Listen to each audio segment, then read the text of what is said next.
What's going on, family? Man, I hope you guys are having an absolutely awesome day. Had a little technical difficulties on my end. I think it was mostly operator error. I don't know what happened. Uh yeah, man. I'm not 100%. So, trying to do too much. Hopping and moving had something I need to take care of before I got on. That delayed me a little bit, and then I thought I was good. Yeah, but I'm here. We doing this. What's happening, family? Got one person on. We're gonna wait for some folk to get on. Today should be interesting. Should be a pretty good day, man. It's gonna be a good day to dive into that bring a trailer stuff that we was looking at yesterday. I got some stuff that I ran across that I definitely want to jump into, and then kind of talk about the things that we had on the plate for this week. And then some honorable mentions, some fun stuff. Should be cool. Should be cool.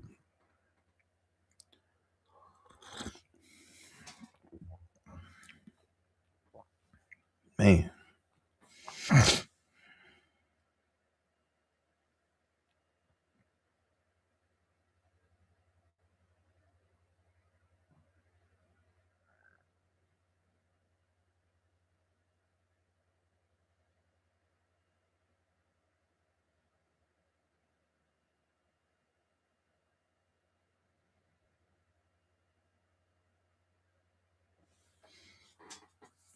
What up? What up? What up? What's the deal? What's the deal? What's the deal?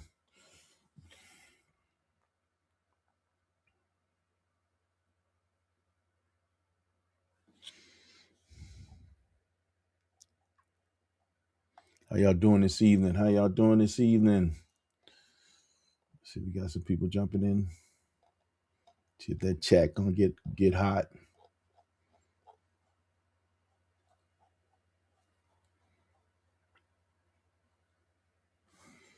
Man.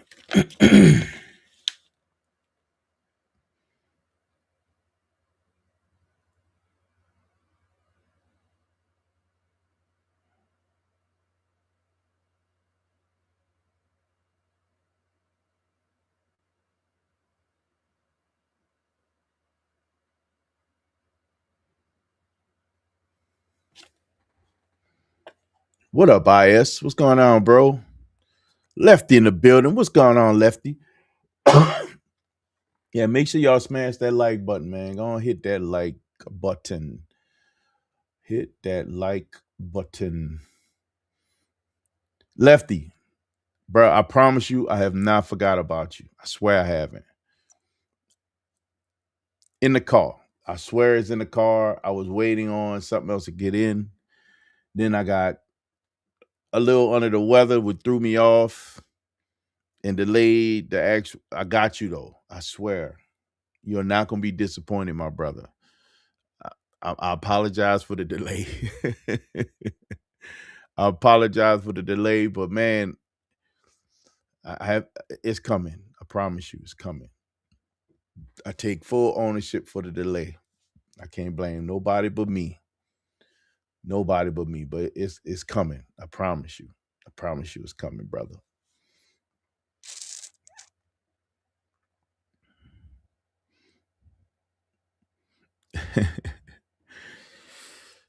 We getting there, man. I just had, bro, just so much stuff. I say so much stuff. It's just been in me, trying to get my head right. Um, Dealing with this sickness, just being in that space, that right frame of mind. Um, I ain't say things ain't they're not going bad. I'm gonna just say that things are going pretty well. We had a good trading day. Trading been good this week, period. So I can't complain. It's going well. The discipline, we on that discipline journey. We're on that make it discipline for all year round. And I think that um we're on track for some good stuff, man. I'm excited about it for real. Super, super excited about it. I got something in that I was waiting on to come. Been waiting on it to come for feel like too long. That finally got in, so I get to take care of that stuff. I was able to go and take care of mama's car, man. So when we bought the X6, man, love the truck, beautiful truck. Wife got what she wanted. She got a beautiful, beautiful SUV. We take it home. Of course, we're not in the dead of winter. It's cold, but it's not icy or anything like that. We finally leave. Well, finally get a chance to drive that thing in the snow. I'm like, man, my wife noticed that it's sliding a little bit more. Like, man, what's going on? Man, they got a whole set of summer tires, and they meaty summer tires. I mean, tires you don't get rid of, meaty summer tires. But they're summer tires. They don't work well in snow at all. Not at all. So we had to go. I went today, man, because we can definitely anticipate a few more opportunities of ice and snow. Had to go and get those tires swapped out today so she can be safe. But I mean, other than that, man, I've been in here trying to get my head together, trying to get healthy, taking care of knickknacks around here that I need to, but man, just trying to get healthy. I'm still excited about getting on here today. See what everybody was up to, how that week going. How was the weekend? And definitely, so like the week before first of all, let's talk about last week, man, with AB. I told y'all, man, I was about to introduce y'all to somebody y'all ain't never met. I told y'all, man, this brother is on another level. And although you see that, most of the time, super chill, super calm, super humble exterior, man, that man got a lot of stuff going on, and that's the part that I wanted to share because he's doing some stuff, man, with the music, with the videography, with his YouTube stuff, and even more coming beyond that. And he's, man, he's just doing it, bro. Proud of my brother, man. Happy for him that things are working out for him too. He's got that grind that's just making things happen for himself, man. One of the things I admired from him because he's had opportunity to walk away, which was interesting, having that story, walking away from the military. And it was a stigma, man, from anybody in the military. They tell you make it to 10 years or just past the 10-year mark, man, you stay in. And that was usually that mindset. You stay in, you get your retirement. Because it's like you're halfway there. You made it to 10 years, you might as well go to 20. And I've seen a few people get out early. I had opportunity to get out early. And I was challenged with the opportunity because it was a contractor role. It would have been a dope role. My challenge with that role was that there was no guarantee for renewal of that contract. And I didn't want to get out for chance. It was good money, really, really good money. It probably doubled what I was making in the Navy at the time. But I had a young family. I couldn't take a chance.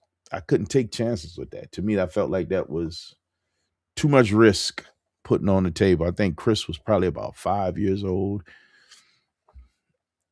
Was she 5? Probably 5 or 7, somewhere around that age. So she was 5. So she was young. She had a young family.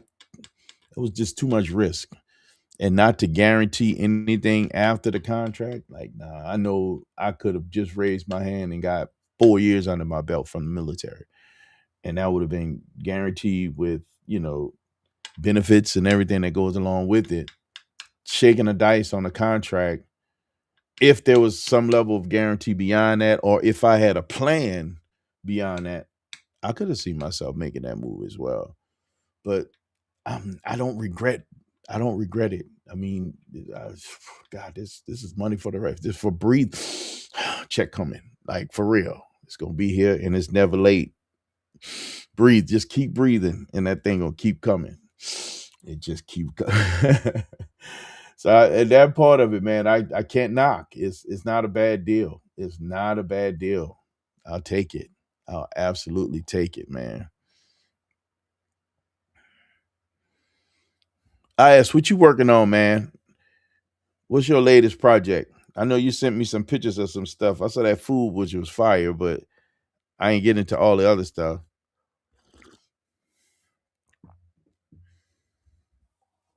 How that truck doing, brother?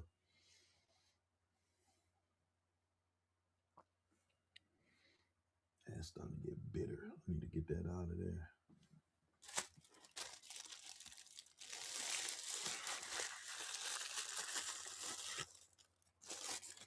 IS, you doing dark on me, bro? Where you at? Make sure I got it. I'm still good. I'm still on, right? I'm not frozen, am I? I got a lot of crap open. I need to close.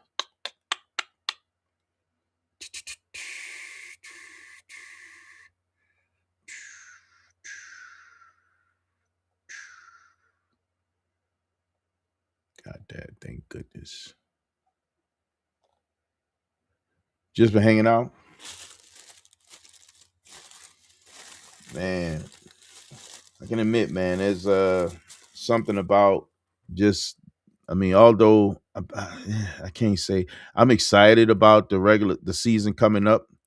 Um, I am excited about the car season that's coming up, but you know, I find myself thinking about it when I have or when I want that downtime. Um, I've been really ramping up and getting things going. Willie Brown in the building, bro. Last week,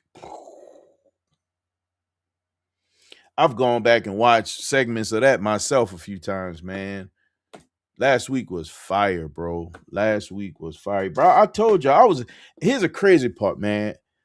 I've been thinking about getting that cat on here to do like a straight up interview, and I said it during the interview.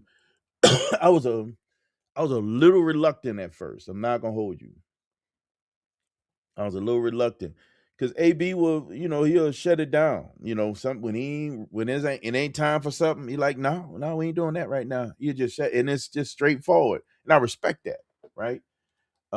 But it doesn't go without not wanting to hit that wall if running to that situation, man.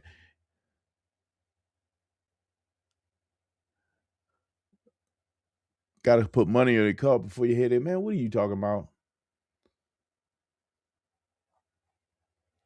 Oh, here listening. Got you. Um, but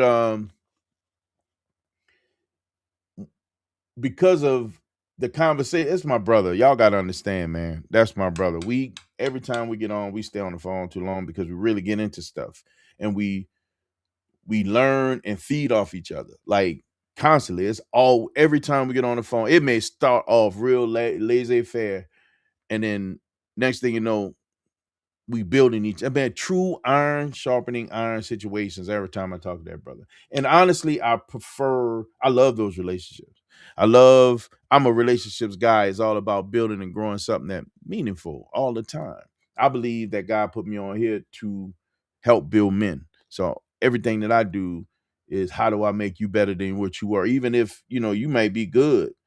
Maybe it's time for me to learn from you type beat. You know what I mean? So um I think it's important, man, and I say this is a comment I say and I mean it, man. If I'm not saying things to build you up, if I'm not saying anything to build you up, it's the same as me tearing you down. I think tearing you down doesn't have to be an active game. It could be passive. You can tear people down passively. You can tear them down actively. I believe in active building. I don't think there should be any question about my relationship with you or my character when I'm doing anything with you. I do not just tear people down just to tear them down. That's just not me. It's not my character. It's not my character. We may have moments of joking. Joking happens. Clowning happens. But joking is not personal. Um, show is he's the biggest clown. He go into it. He go into it hard sometimes, but he's joking. It's not a personal thing. It's not meant to be taken personally. Um, And sometimes he joke when we it's not a joking moment, but it's still him just joking, right? It's not meant to be taken personal. That's just part of his personality and how he moves. You know, he says that he put a lot of time in work where he has to be super, super serious. So when he's not at work, man, he wants to let his head down. He wants to have a good time. He wants to joke, laugh, clown. I can respect that. I can absolutely respect that. I've been fortunate enough to be in several jobs, military and in civilian capacity, where, man, I was able to have lots of fun and get work done. So I think that's a win. I mean, don't get me wrong, even on the last gig, I had a lot of fun on the gig, but it didn't change the stress that came with some of the work, right? The stress that came with some of the work was also challenging, man. But you know, sometimes that's the nature of the beast. But again, um, super, super powerful conversation. That's my brother, man. He good people, bro. He real good people. And I've ran, and don't get me wrong, there's a lot out there. I got some good, man. I got some really good people around me, man. I've been blessed to have some real good people around me. And when God removes those who need to be removed, I respect it. I respect it. There's seasons, man, that God will remove people from your life, and if there's a reason why it had to happen, you can't fight it. You got to just trust Him. If that's something that He wants for you, you got to allow Him to give you what He wants for you, man. I don't want nothing that God don't want for me. Facts. Nothing that He don't want for me. Willie Brown, we got to wrap too. I got to follow up with you, man. I got to check in on you, see what's happening. I got something that I want to bend your ear on the follow up on our last conversation. So I'm definitely gonna be hitting you up probably tomorrow, brother. Definitely gonna be hitting you up tomorrow.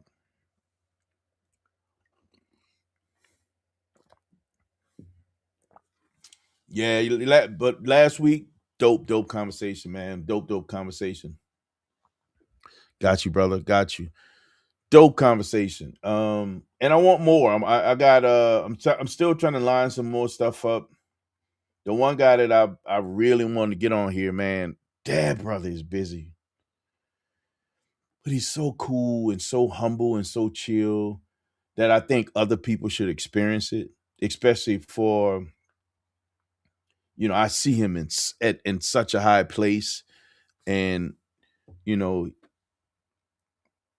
I just would love to have him. I cannot wait to get him. I would love to have him.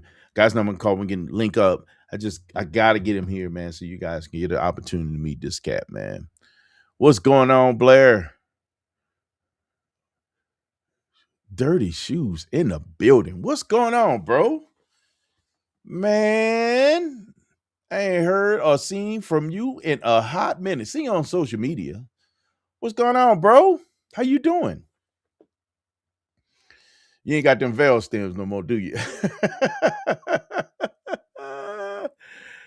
You ain't got them veil stems no more, do you? Man, let me tell y'all what I did, man. I have and I got another channel that I call Feeling Creative, right? Um, I have my feeling creative moments where I get I start doing stuff, man. I Itemize a devil workshop. I always find myself doing something, man, where I keep myself busy. Something creative. That's literally what I just got finished doing. It could be all kind of stuff, right? Um, but I was watching videos, watching 32 Gang and Dirty Shoes. That's my dude, man. This dude, man, I just thought he was hilarious. He was just his mindset was his mentality. He was so chill, super, super chill every time I saw him. Always super chill, but still crazy funny in his own rhythm. He ain't trying to fit in with nobody else. He just being him. And I thought that was just dope about this dude. But he was a black and mild dude. So he always ran his black and miles. And so one day I'm sitting in there, man, and I don't know what brought me to do this, but I'm like, man, it'd be cool. I found these and I got the rest of them over there because I bought a whole pack of them. My brother-in-law, he saw the video of me giving those things to him. He's like, man, I need a set of them because he's a black and mild dude too. So have y'all seen those wooden tips, like basically that comes on like the Black and Miles or the Sweet Tips or whatever? So I went and found a bunch of those. Wait, let me see.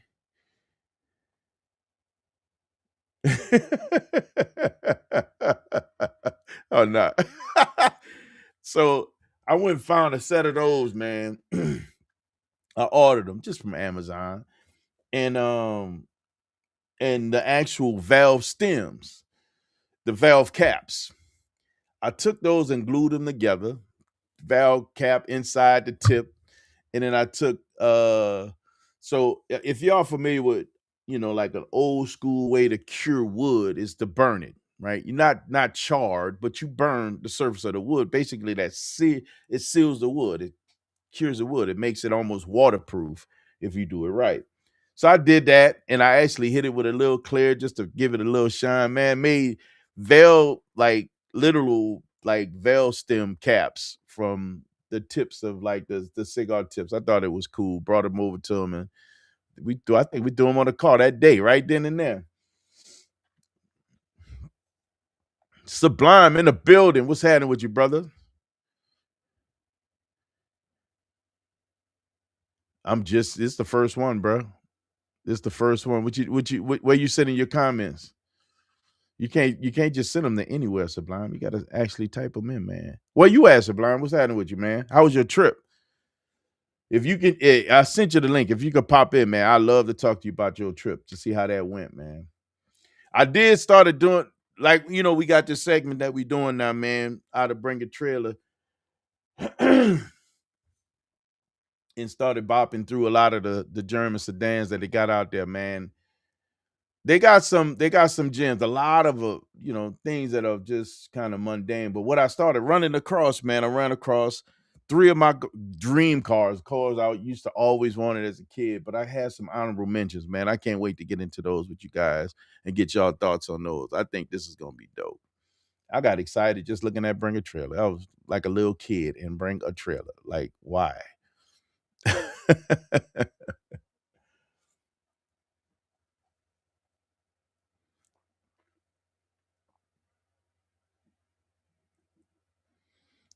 Left, you out and about, man? You working today?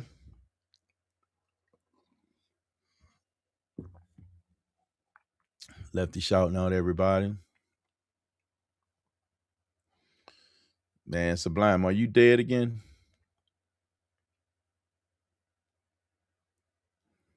Man, I want to hear about that trip, man. I want to hear about that trip.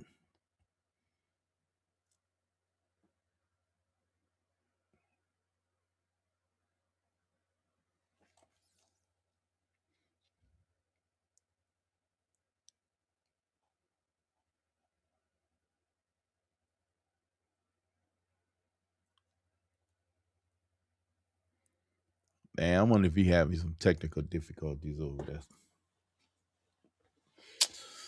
Man, yup. Yeah, had that what? Yup, had the 300, bro. I used to love that car. That car was just, it was faster than what it appeared, man. Although it was that little Pentastar V6. After lowering that car, doing exhaust, doing intake, doing the ignition coils, man, I gave not scat packs. I gave RTs problems with that little V6. That little car was fast. I had fun with that thing. I would cut the tires. I had 22s on that car. That thing used to cut them tires with that little V6. I was very impressed with that car, and it sound good. With that big Bose exhaust on there, bro, that thing sounded good, man. Always working 7 days a week. Man, man, man. We're gonna have to find you some alternative, brother. Bruh, I used to really like that. It was beefy. It was just a beefy little car, man. Not a little car. It was a big car, but it was comfortable. I'm gonna be honest. I really enjoyed that car. When I got that vet, I did not have intentions on selling it right off the bat, because I got such a good deal on the vet. Interest rate was through the roof. I was like, man, I can keep both of these. The 300 was this close to being paid off. I'm like, man, I could just hold on to these, knock these out, rock these two. I have the white beast and then Zeus, the monster. But them people gave me a good number, man.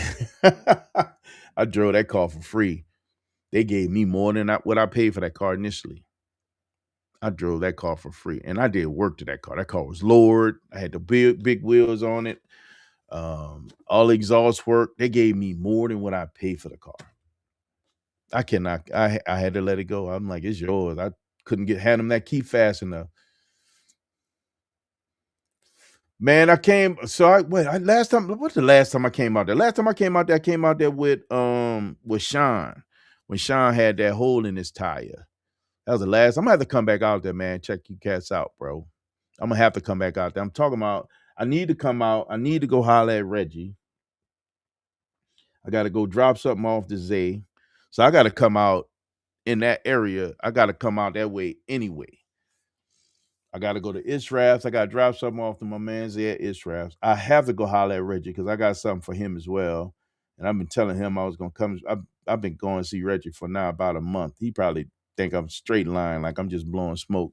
So I got to go see Reggie, man. I got to go see the wizard and go drop something off to him. Just holler at him, see how he doing, man. I know he's grinding, and this season, his work season is probably picking up a little bit now because it's getting close to that time where people getting ready for shows. We got Tuna Galleria coming up. We got getting ready for World of Wheels. All that happens at the same time. So I'm sure he's probably getting it going 6 days a week. But y'all be grinding. Sheesh. Man. I'm gonna have to because I did see some stuff I like wheel wise, but I'm definitely getting custom wheels, man. So I'm gonna definitely be getting my wheels from Paul. Y'all got some stuff I like to. I'm probably gonna come in and look at some stuff. I'm gonna have to come and hang out and holler at you, but I'm gonna have to. I'm definitely gonna get the custom wheels. I saw some stuff in there that got my eye, that gave me ideas, and I like looking at different wheels so I can solidify my idea and bring it all to fruition.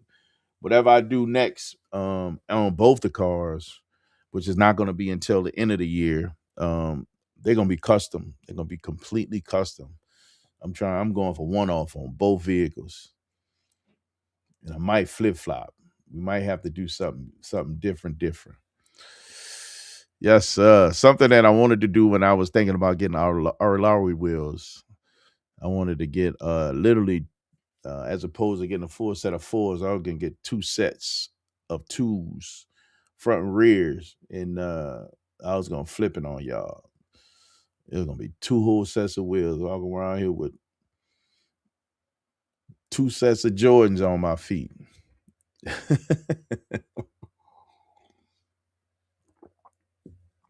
I want to do something different with Zeus. Zeus a little different anyway. Yeah, I was just kind of going over plotting my year. Who's I talking to? Oh, my niece's husband. We was going back and forth. He's a BMW guy, and he was telling me about what he was ramping up on his car. And I got some stuff that I'm planning, but most of my stuff, man, I'm not doing anything in the first 3 quarters of this year. I really got to focus on the plan. So, and right now, everything is lining up to go exactly the way I want it. Oh God. I think about it, I get a little nervous because it looks like it can go faster than I expected. But I'm gonna still be disciplined because it allowed me to do some other things as well that I'm plotting on. Y'all know I got to get my garage. So yeah, bro. I know for a fact, man, y'all doing it over there, man. If there's anybody that got shoes, y'all got shoes. Y'all got mad shoes over there, bro. And I love the ideas, man. I definitely want to get some more ideas and just kind of lock down what's in my head or what I'm trying to get out of my head and bring it all the way out to fruition. Because whatever I do, like I said, I want custom on both of them. I have an idea what direction I want to go on the BMW. I do not have an idea where I want to go with the Vet. I have no idea right now. I saw something. I did see something I liked, um, but it didn't stick. So I don't know if that's the right thing. I'm real right now. I'm getting real fickle about what I want, man. I'm getting real fickle, and I can't keep going crazy with these wheels. I know somebody that want to get the red wheels. So once I do get whatever I get next, I'm gonna let the red wheels go, and then I probably let them go as soon as I order whatever I order, and I'll put factory back on there, and then I'll ride factory until I get whatever wheels I get.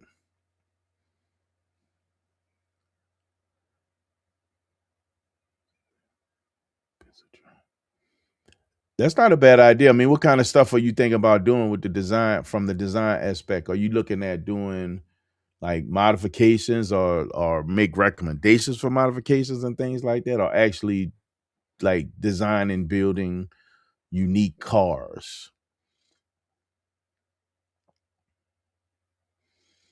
That'll be interesting, man. That'll be definitely interesting. That's definitely a hobby that takes you down a whole nother road, man. That's that hobby. When you get into that, you don't care what nobody else think. You got to do what you love, and that's all that matters. Them cats that have them very rare and unique cars that they build, they find a platform and they just go nuts and make it what they want. They don't care about what nobody else think, and you can't. You got to be just 100% on whatever you feel you doing is you good with. Nobody else can influence that decision, man, because you building cars for other people. You're not even building for yourself no more.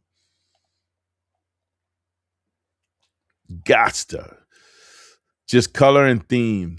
I'm gonna tell you, man. If you get a chance to, and especially because I know that he will welcome your company, especially after the last time we went over there. Go holler at Zay, man.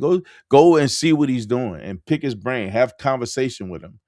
Um, he will welcome you in, especially while he's doing work, and pick his brain about that kind of stuff, about car colors, combinations, um, even themes. Good themes can come out of rap, right? You can theme a car out from rap, and that's actually, I'm gonna be honest with you.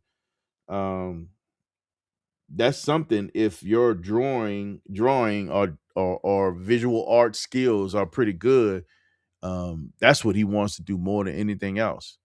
Although he raps a lot of cars where they just look like paint, and that pays the bills for him and it works for him. But what he really want to do, man, he want to do that custom stuff. He want to do stuff where it's you got Dragon Ball Z on the side of your car. He want to do that kind of stuff.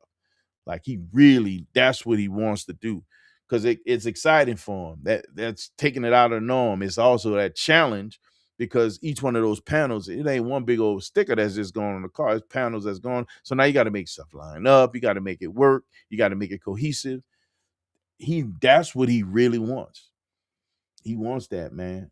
He wants that. But let's say you're able to create some stuff that he likes. You know what I mean? Some designs that puts you on the map, especially around something that you're interested in. You're interested in that level of designing cars, but I also know, IS, that Colin, you are interested in actually wrapping cars, learning how to do that kind of stuff. Detailing is a very good first part of it because what you're doing from a detail perspective is create that surface that you got to have the perfect surface for wrapping. Garbage in, garbage out. You can't have dirty paint doing vinyl on it because and that any kind of contaminants in paint gonna show up in the wrap, right? Anything from chips to metal in the paint is gonna show up in the wrap. So you're on one side of it right now that helps prepare for the other side of it, wrap. Knowing the detailing side will help you be a little bit more meticulous when it comes to being um, a professional rapper, vinyl rapper, rapping cars, which can lead to just not just rapping to PPF, which is a much more high dollar version of rapping, to doing that protective film on windshields, you name it, man. There's so many different things you can leverage and go and take to the next level. All the real meticulous stuff what dudes put you do that vinyl on them wheels, and Zay does that, which is crazy to me but it's meticulous. You do it right, it looks like paint on wheels. You got to do it right. You got to have that skill. Got to be able to pull it off.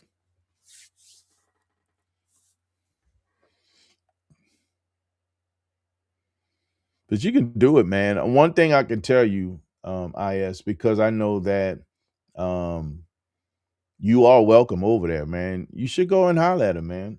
Go over there and not to pull him away from what he's doing, but be a fly on the wall and ask questions.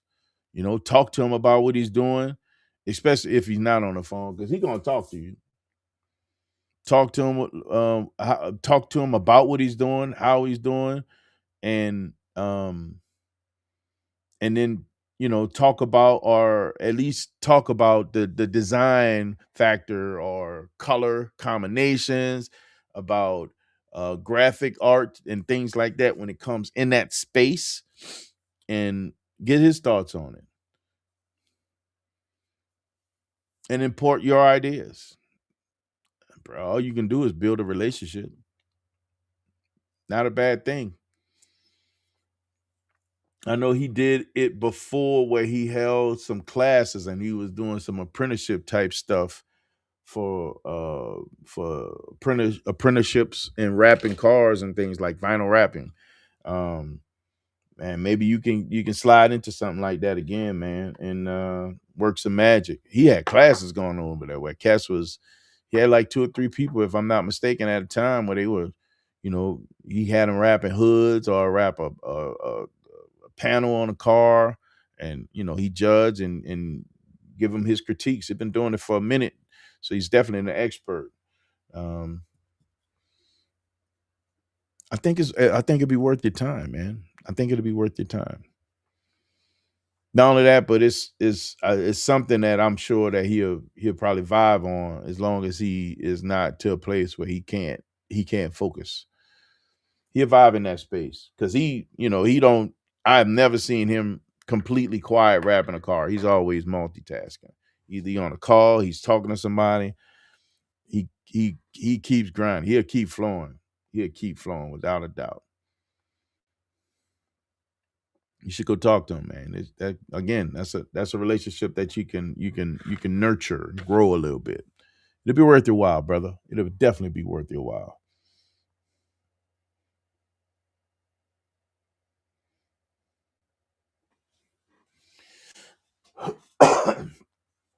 So, man, we had this thing that we talked about.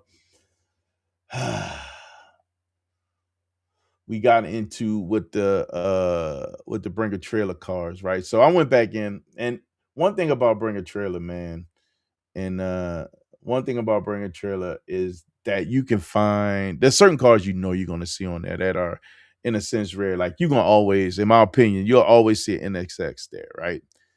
There's tons of Porsches is just in this new space. Um,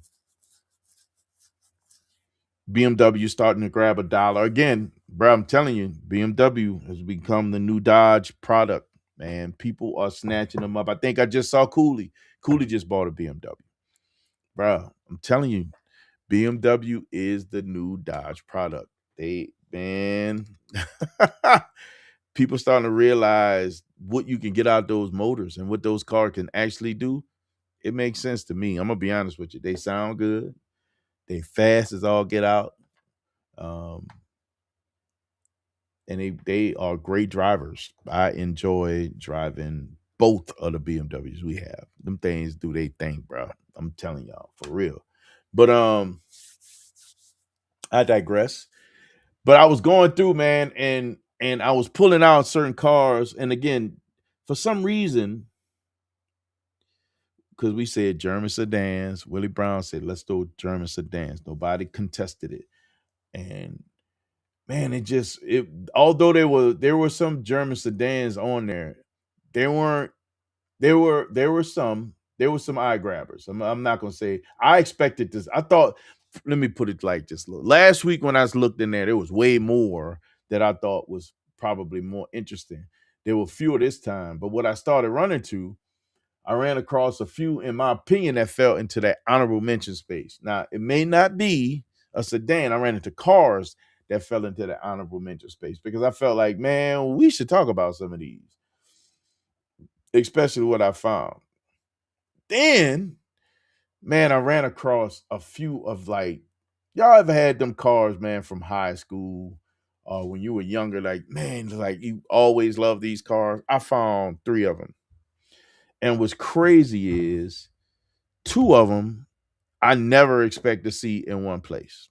Like for real. I have been to,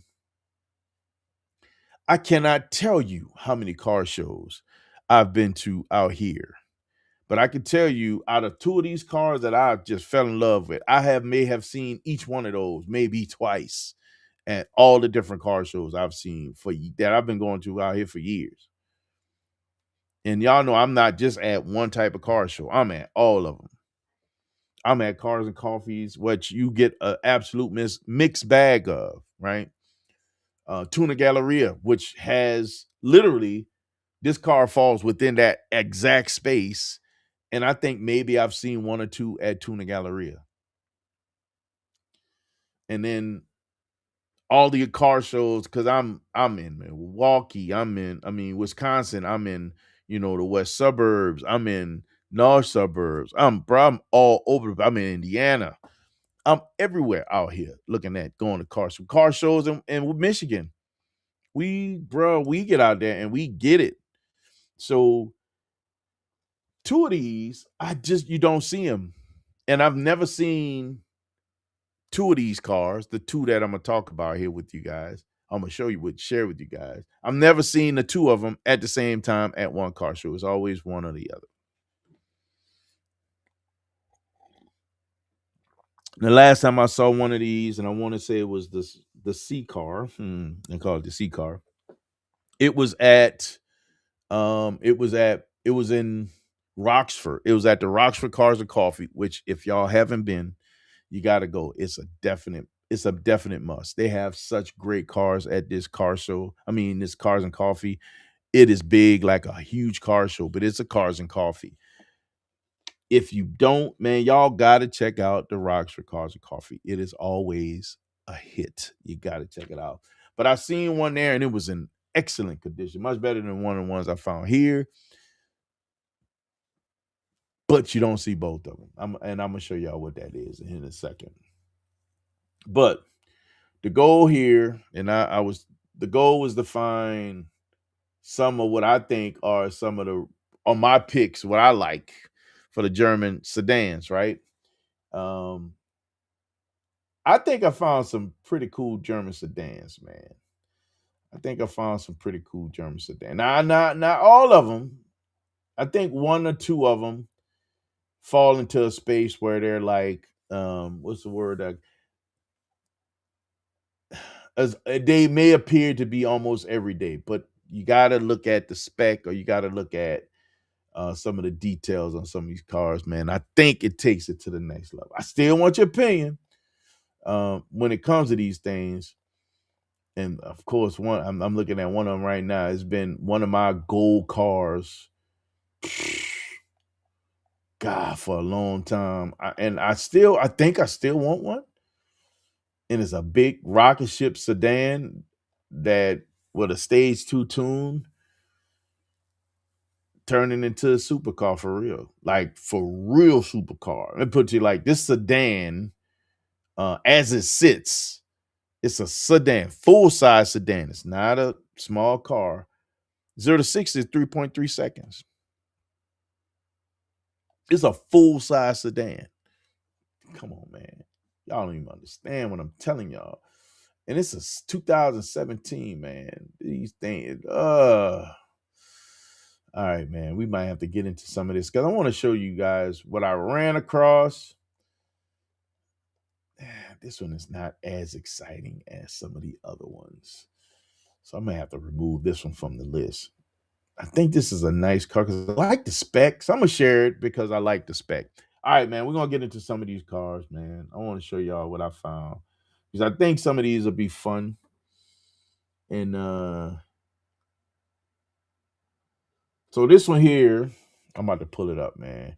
This falls into, in my opinion, I think this is like a Maybach Light. And I say light because I believe that, this is that platform that, when you get this, if you're going up, you got to go to Maybach from this. So this is what I ran across. Oop, I got this hidden. Let's open it up. Add to screen. Let's show y'all what I got. So I ran across this 2016 Mercedes-Benz S55 4MATIC sedan. This is a beautiful, and it's got the big roof and the whole thing open up, man. This is a beautiful car. I love the blue. Lunar blue metallic is the color. It's got this light interior. The car is super clean. Super, super clean. Twin turbo V8. This thing makes big power, 49 horsepower and 516 in torque. She's got a little mild damage, but I got to show y'all how clean this car is, man. Why are we freezing? What's happening? Got to show you how clean this car, especially the interior.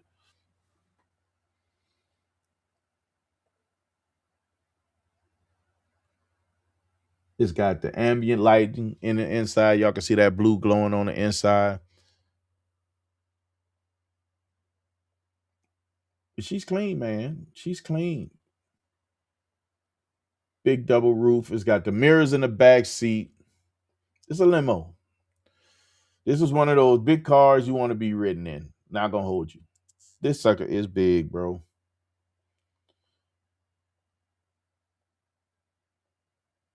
I was never a big Mercedes guy coming up, right? Mercedes was always, it's got all this adjustable airflow.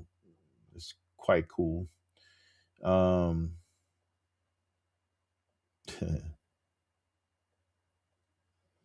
but Mercedes, when I got older, when you say, you mature a little bit, you start really understanding some of the quality that come in these cars. Show really opened my eyes to a lot of these, especially when it comes to like the features you see here, right? Although this thing it's got the heated seats, it's got the adjustable damp bolsters where when you turn left and right, they adjust to keep you in the seat automatically. It's got the massaging seats. It has a lot of really cool technology that Rex hit me up. It's got a lot of really cool technology, man, that is next. There's always next level, and it's timeless in a car like this. This is 16. It's got some technology that some cars don't have today. So when you think about that, that's kind of cool, man. So this is one of the ones, man, that I like that was on the list. Now this is again, I find this one to be a bit more mundane compared to some of the other ones. Because I think I got some fun ones on the list, real talk. All right, let's pull this one down. I want to show y'all what's next, man. Let's see. What are we gonna show next? What are we gonna show next? I think we're gonna show this one next. All right, next on the list, we still in Germany. And I picked this, and I'm gonna tell y'all why I picked this one. I'm gonna show y'all what this one is, but I'm gonna tell y'all why I picked this one. Um, I don't look at cars just to get in, hit the button, not turning key, push the button and just go all the time. Sometimes you gotta think personalized. As my man say, fly G money, personalize whatever you drive, man. I think you should. Let me show y'all what I got next, man. I think this is another winner. Let's get this guy off the screen. Sharing. And I'm gonna tell you why. This is a 17 Panorama Turbo. I tell you why. Oh, wait, we ain't even showing it, man. Look here. I tell you why. First of all, I love the color, of course. Y'all know me and my white cars. I love my white cars. But it's a Panorama Premium Plus with the Sport Design package. We are talking, this is a nasty sedan, man. It's a very nasty sedan. And you can get more out of this sedan. Because it's twin turbo, it is so easy to get power out of these twin turbo cars. And that's most of the Germans, right? They're twin turbo now. Most of them have that hot turbo setup, right, sitting on the top of the motor. This one doesn't. It's off to the side. But these turbos help. It's so easy to get power out of these turbos because through the possibility of tuning, it takes them to the next level. I love how this wing comes out in the back. This thing is nasty. It's very clever, right? Porsche did their thing with this car. But tuning from this car with downpipes and also intake downpipes and exhaust and a tune, rocket ship, bro. 7+, if not more, horsepower coming from this thing to the tire. And it's a sedan. And it's a nice sedan. This example is crazy clean. Tell me, man, have you guys ever paid attention to this one for real? I'm not a I had this love hate relationship with Porsche for a long time, and it was always around the 911s. Um, Strong love hate relationship with them. Started getting into the Cayenne when I started looking for an SUV replacement for the Jeep. And the Cayenne, main reason why I looked at it because of performance. When I looked at what I had versus the Cayenne, they both were cars on the track. They were drifting, they were sliding, they were doing things that I didn't see SUVs normally do, and it was impressive to me. It made me pay attention to some of the other things that were going on, like this car. Uh, and I wasn't a big fan of it. What I didn't like is one thing, although I like this car and I think it's super, super, super cool, there was one thing I didn't care for on the previous year model. And that was remember I had that bar that went up and down here? I hated that.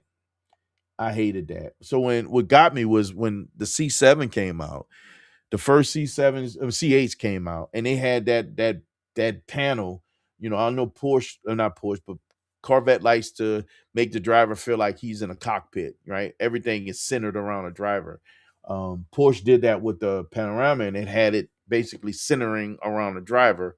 But I hate those buttons. I just thought it sucked. I didn't like them. It's just a row of buttons. Like I didn't get it. Right. I like this. I like the isolation, but I didn't get it. This right here, when they did this, they just took it to. I thought this was what it should have looked like from the beginning. Still isolate the driver, give him his own space. But the way this pillar comes up, but this thing is just nasty, man. This is a rocket ship waiting to happen. I would love to get one of these and play with it, modify it, take it to the next level, and have some fun because they are rocket ships, man. Again, this one isn't super high on my list, but it was sitting there pretty nicely, should I say. But when I saw it, I'm like, I gotta share it because, well, it's still a good sedan, man. All right, let's see what's next. All right, so what we gonna show next? What we gonna show next? Uh, I got a few BMWs on here, and I want, man, all of them kind of nasty. All right, yeah, because we haven't really shown. Let's show one of the BMWs. Like, so I don't know which one I like the most. I know what I'm gonna show. We're gonna show this one here. Let's show that. I think this is one of the classy, classy BMWs. From the big bodies that came out, they always have their own little run, their own little reign. They sit into a very unique space, in my opinion, because, of course, of the name. And I know Willie Brown probably know exactly what I'm talking about right now. Before I even show the car, they sit in their own space because of the name, right? They all had their own little set of wheels um, that was synonymous to the name. Willie Brown, you know what I'm talking about? Oh, Lefty. Lefty probably know this one too. You two, I can't get nothing past you two, so y'all gotta know. Y'all gotta know.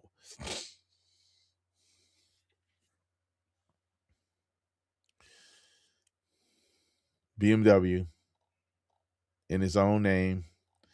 They all had their own wheels. Come on, man.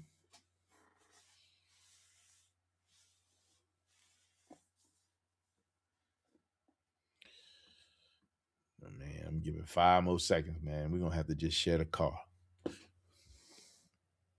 Thinking. Come on, Willie Brown. You're gonna be mad when I show you this car. Because you know exactly what it is. And 5, 4, 3, 2. Come on, Willie Brown. Tell me why you didn't say Alpina. Alpina, man. They stand on their own. They have their own name. They have their own wheels. Alpinas always have those wheels, those spoke wheels, multiple spoke wheels. This is just a crazy clean example. See? This is just a crazy clean example, man. The B8 has always been one of those cars that stood out. Um, for me, man, they just stand out. They got their own badging. Again, like I said before, they have their own wheels. They have tons of unique design that's all uniquely Alpina. This one right here is nasty. We'll bop around the outside real quick. They're like I say, own badging. This gray is just, I like gray too. Gray is one of my favorite colors. I like Nardo gray. Anything within that family, dark or light, I love. All the way from this dark gray here to putty, or what I think it's called clay on Porsche. I love those clays, man. I love those grays. I think they just look, I like them. I think they look good. No metallic, just that shiny, flat gray. I love them. And this right here is accented perfectly. For me to get an old school, this is what I would do with an old school. I will go with something in that Nardo or that flat gray family, non-metallic gray. All the chrome will be gone, and I will replace it with either black chrome or black. I just think it's a nasty look. And this thing, depending on how the light hit it, you almost see blue coming out of it, which is crazy to me. But this thing is beautiful. This is a beautiful, beautiful example. Absolute beautiful example.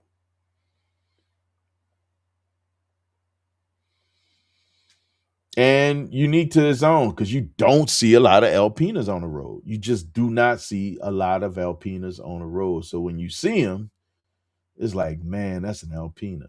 You see somebody, sometimes you see cats with, oh man, look at that. See how that, man, but this is metallic. I didn't know that. This is absolutely metallic. I can see that in the flake right here, that gold coming out. Man, this thing is nice. I still stand true to my non-metallics. Let's look at the interior. I want y'all to see this thing. This is a super clean car, man. Super, super clean car. Great example of an Alpina. Of actually any BMW. We're gonna get these wheels first. This is a classic look for this car. And this is one of my favorites that I pulled up. This is the one downside. God, I hate this about BMW. Look at these front brakes, man. Look at these big monsters on the front. Look at the rear brakes. Like, come on. This is crazy. Why would they go with 6 piston on the front and a doggone single piston on the rear? It just doesn't make sense to me. They need to do better. The same guy that I got my drive shaft that I changed on Pegasus. He makes a conversion kit that came from Porsche to put a twin piston big brake Brembo brake on the rear of BMW. So I'm gonna be doing that when I do get that moment. Sean just did it, by the way. Big Sean, the giant Viking. He just got his installed. He actually dropped the video. He was at Crown with Paul and those guys. So this is cool. This is something that I didn't know. So when I was looking at this car, I saw this. They actually have a key lock to lock the wheels. I did not know that about Alpina. So I learned that looking at these cars. All right, look at this interior. This car is beautiful, man. This right here screams road trip to me. Oh, it's all good, man. It's all good, Matt. Sublime.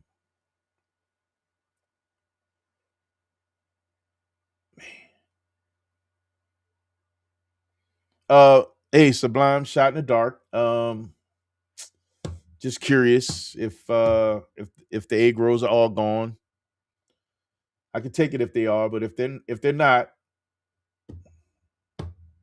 I'm just asking. Man, look at the green stitching, bro. This thing is nasty. This dude spent a lot of time on the steering wheel because he should. Wait, what is this lock for? This is on the steering wheel? Oh no, that's the button. That's the what you call them, paddle shifts. Oh, I didn't know what that was. Yeah, this thing is nasty, man. With 17,000 miles, I don't know how to have something like this and not want to be in it all the time. That just baffles me beyond all belief. And this is where that crystal shifter literally started out from. So when you see guys that swap them out for this is where it originated. I want to get this, put this in the X6. It's a beautiful car. I love this car, man. This is a beautiful car. If you ever, God, you see them, you know them, and they different. They different, different. They are different, different. Rear seats are beautiful. They gone. God dog it. I had to ask. I had to ask. 2 more payments on what? Hold up. That's a win all day long, bro.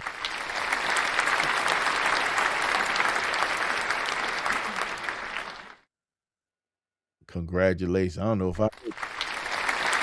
Oh, that's a win, man. Having a car paid off, that's beautiful, bro. That shows 2 things. It shows, first of all, number one, responsibility. You're doing what you're supposed to do. That's huge. But secondly, man, that's opening the door for possibilities.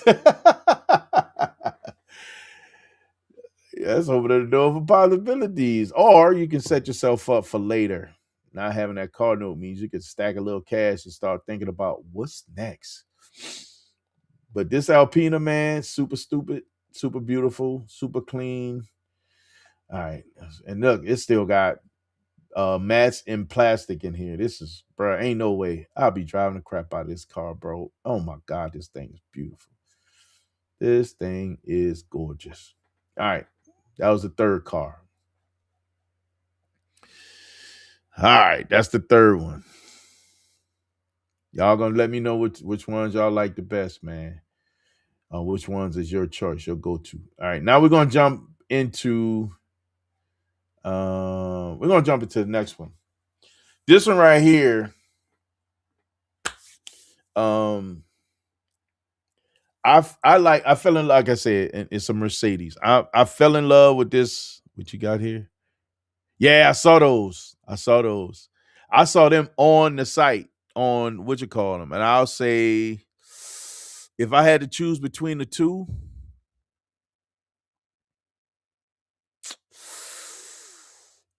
if given, for 2 reasons, driver experience and investment, it will be the Ferrari R-Day. That's a long term. You'll drive that car for free. Unfortunately, you're not going to put tons of miles on it because I don't know how tough those 75s are. But for the driver experience and the investment, it will be the Ferrari all day long. You can't beat it. You'll drive it for free. You'll own it for free until you're ready to move on to the next. All right, now the next one, man, is just a brute. It's just a beast. I love the color, and the spec was, in my opinion, was dope. Um, and and I'm not a big fan. I'm not a guy that would generally focus on this color car, believe it or not. But I love this because it pops to me. I it hard. There's something about this one, especially with the frosted, that takes it to the next level for me, and I love them.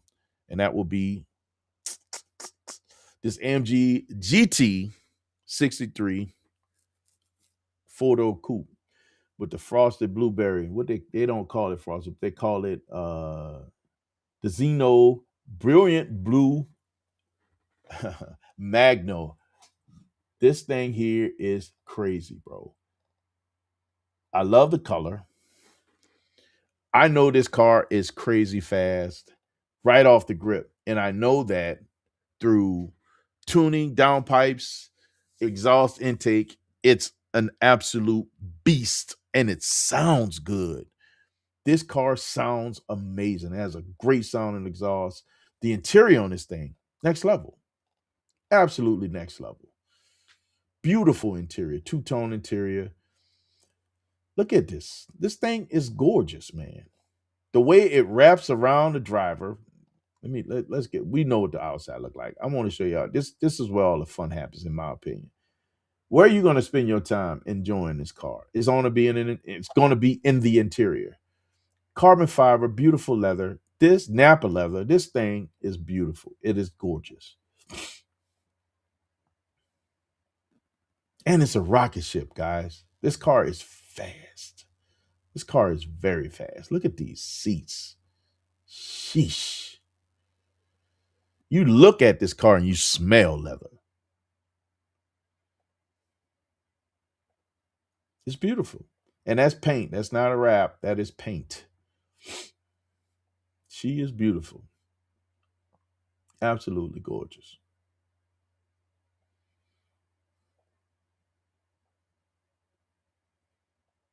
Ferrari style gauges on the steering wheel. Come on, man. Next level. They did their thing with this car. This car is beautiful. Heads up display, of course. Carbon fiber steering wheel, flat bottom, carbon fiber wrapped everywhere throughout this car. Beautiful leather all over the place. Psh, come on, man. Competition style seats. This car, twin roofs. This is the center console in the back seat. This thing, man, come on, man. This thing is nice. It is a coupe. Photo coupe, giving you coupe space in the back. This is a four-seater only. No one sitting in the middle. Beautiful car, man. Absolutely beautiful car. They did their thing on this one. I like this car. This is one I would not mind owning, honestly. I would daily drive it. I would drive it all the time. I would drive it all the time. And she looks good. And beefy. This is a beefy looking car, man. Yeah, man. So that's the next one that I ran across that I think that sits high on the list. Now, again, I'm gonna have some favorites. I can't help it because I ran across some stuff that, well, that I still want. I ran across some stuff that I still want. All right, we're gonna jump into the BMW space. Um, we're gonna bring the little dude up first. We're gonna work the little dude, work our way up to the big boy. Um, yeah, I guess the bigger boy, should I say? We're gonna talk about this little dude first, and I'll tell you why I put this one in here. Right? We had a conversation week before last, right? About we had a conversation about we call them German muscle cars. This, in my opinion, is one of those German muscle car. We're looking at an 11 BMW M3 sedan with the competition package. This is not your, straight six. This is a full 4-liter V8, and it's sitting on BBSs, bruh. Sheesh. This car is a little bulldog. They sound amazing. They are peppy as all get out. They're not the fastest car, but they are quick and they know how to corner. They know how to handle curves. And this is a very, very, in my opinion, very clean example. And I love the BBSs. And it's a little sedan, man, that, in my opinion, probably would hardly ever have anyone in the back seat.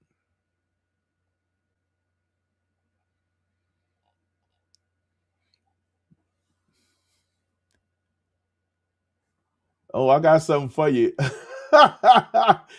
I got something that you gonna love, love, love, love. You hear me? I got you, IS. I got something you gonna love, brother. I promise you. And that's one of my honorable mentions. But this example is stupid clean. This is one of my goal, and it's got oh wow, it's got the Veltronic exhaust. I didn't even notice that when I was flipping through. I check out some of the outside, and I like to jump into the inside. This is where you're gonna spend most of your time. You're not gonna be outside the car most of the time. You can see that it's a very, very clean example. So to me, that's what everybody else gonna see, that beautifulness. But this is where you're gonna spend these seats. This car has 11,000 miles, bro. This thing, oh no, 12,000, 13,000 miles. Look at it. This is a new car. It looks brand new on the inside. Like, what did they do in this car? Like, no one spent time in this car for real, bro. This is very nice. Look how clean this dash looks. Brand new. Very little oil on these steering wheels. Just as a note for all my car guys, leather is not supposed to shine. It's supposed to be dull. It is not supposed to shine. So when you got a shiny steering wheel, you need to clean your steering wheel. That's oil. Yeah, man. I am not seeing your comments, bro. I'm not seeing them. I did see the two more payments left. I saw you were on the call. The egg rolls are gone. And then the other one, the first one was, am I seeing your comments? Not seeing them, man. You can pop in if you want to while we going through this. This thing is crazy clean, man. This is such a beautiful example. That dry carbon on the dash. God, look how beautiful this car is. Such a great example. And it's probably worth every penny. Right now it's sitting at 58. I don't know how much longer it has. The only downside, I think, no, this has a DCT.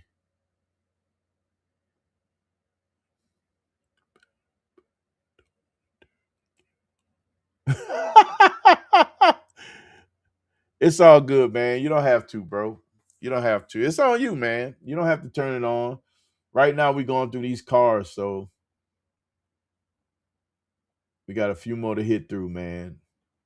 You let me know if you want to, man. I don't know if the link is still good, but you can definitely try it and see. But you're welcome to, Matt, if you want, man. You're welcome. But this example is just, bruh, come on, man. Come on, man. Come on. Look how beautiful this thing is. This is the undercarriage looking like this. We can see that this car spent zero time in the Midwest, that's for sure. And it definitely has not seen snow. If it did, it was light. Wait, what did that say? Oh.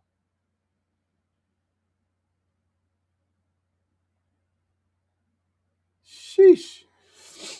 This car, she's nice. Like real, real nice, man. Real, real nice. So you got to know why I added this. In my opinion, this is a muscle car. I would drive this thing. This is another one that you would. This goes to shows and gets attention from those who know. This is one of those cars, man. This is one of those cars. All right, we are moving on. Which one do I show next? I'm gonna show one of the ones that's had my heart for a long time. I'm gonna tell you why this car had my heart for a long time. Let me get my man in here. What up, brother? Can you hear me?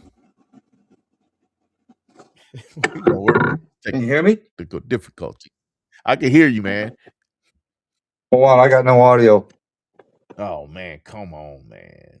Oh, I can hear you now. Can you hear me? Good, good, good, Yeah. good.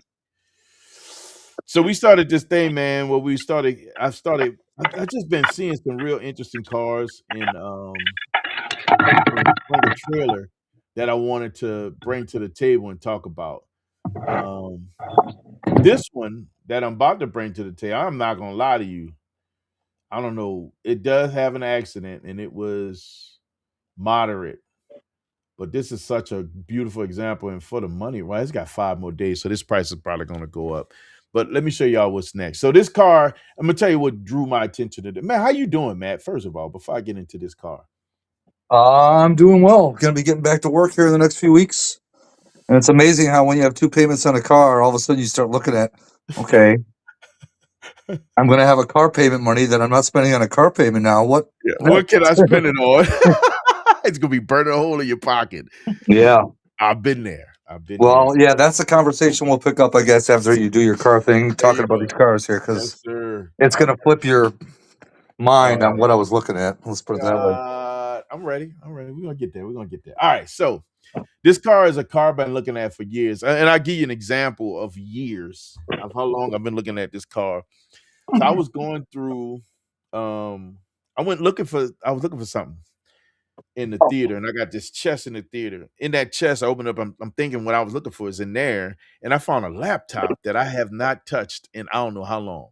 I found out how long it's been because the last thing when I opened it up that it was locked in on, still on a YouTube page when I turned this thing on. Why didn't it update? I have no idea. But it was showing 2 days after, no, 2 days after Aretha Franklin's funeral. That's how long it's been since Holy I've crap. been in this thing. Since 2018, I think. Wow. So, and the screensaver was 4 rings because I was so in love with those cars, like for real. So let me show y'all what I'm talking about. And this car particularly had my heart for a long time. It still does because you just don't see them. And I tell you this, when I started looking for them, when I got my head wrapped around, okay, it's time to get one, they started disappearing. I would search nationwide and I would see 5 cars. Then it's 2, 3 cars. Then I learned from a guy that was he sourced cars for dealerships that they were buying these cars and sending them overseas. People will find them and send them overseas and make 17 grand on top of what they were buying them for, Yeah, sending them yeah.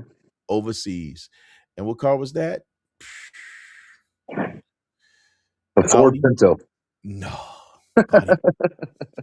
Audi S8. What made one of the things I fell in love with this car, man, was I saw this car give a vet mad problems. I think it was a Stingray. Don't get me wrong. I think it was a Stingray, but it annihilated that Stingray with a stage 2 APR tune. It I saw annihilated a I vet. saw an RS8 wagon today. Really. Yeah, I dude. love those, bro. They got the same motor, the Yeah. Oh yeah. same motor Yeah. powertrain, That's a same power. sleeper car is what that is right there. They are animals, bro. They are absolute animals. What drew me to the S8 was was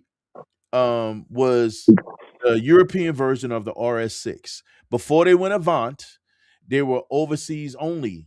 So now the RS6 started over here and then it disappeared. Then it showed up again in Europe in Europe as a sedan. It was an RS6, similar same powertrain as the RS7, but they didn't offer it in the US, right? Um, And those rocket are ship, all wheel, right? all-wheel drive rocket ships. Yeah. They had one little issue with draining from in turbos that's all you had to do is clean that screen or replace it or something. And these cars were beasts, absolute beasts. And the interior was there. The interior wasn't, how can I say, it wasn't next level or groundbreaking, but it was still very clean and neat. It was very it lets you know you was in a good space, especially with the Alcantara heads up display. One of the things I fell in love with this car was the night vision. There's a lot of really cool tech that came in this car. Plus, it was crazy fast. This thing was crazy fast. 800 plus horsepower easily on a stage 2 downpipes, intake, exhaust, rocket ship. and it was a big old sedan that was very unassuming. The cool part is when I was first doing my research on his car, I was all into the tunes, straight up, I don't see no paperwork, about seeing it take it to the next level with the tune and being able to, bruh, people were still the guys that had them, they still drove them like they were just nothing driver. They were very drivable cars. You could still get out there and do whatever you want to do, drive them like normal. But when it was time to open them up and do something fun, they will wake up with no problem. Bro, this sedan was stupid. All-wheel drive, bruh, straight crazy. Still love this car. Still would love to get my hands on one. This price is so right. Well, I mean, this is what it is right now. I still got 5 more days. I think this car is gonna be north of 40 when it lands wherever it's gonna land. It does have a moderate. It might be even more than that, to be honest with you. It does have a moderate on there, but if somebody's getting this and they know what they're getting, yeah, man, it's unless it's got some kind of frame issue or something that's systemic from the accident. This right here is a beast all day long. Beast all day long. Are you familiar with that one, man? The details behind that car, Matt? What, the S8s? Yeah. Not no. I just Okay. know that they're all-wheel drive, and especially if they're the RS, you know what I mean, editions, they're giddy up and goes. Well, the S8 was the highest you can go. The Plus was the highest you can go from a power perspective. And that Yeah. car did 0 to 60. That car excuse me, 0 to 60 in 3.3 seconds. That big sedan, All-wheel drive, baby. all-wheel drive. Yeah, we'll get to that in a second too. Yeah. Oh, here we go. You say buy a Merc. What up, bro? Lefty, I got somebody to compete with you. Lefty say get you a G body. My man say buy a Merc. I ain't mad at you, man. I'm not mad at you. All right. So this next one that I'm about to bring up, it was spec'd for me on this one. It's another 17. It is a BMW. It is in my opinion, a competitor to the Merc that I had up here, right? But what really caught my attention with this car was the spec. It's an M, so you still have performance coming out this big beast, but the spec is nasty. This thing is beautiful, man. Let me show you what I'm talking about. We got this 17 BMW M6 Grand Coupe competition package. 4.4 liter, uh, 4.4 liter twin turbo V8.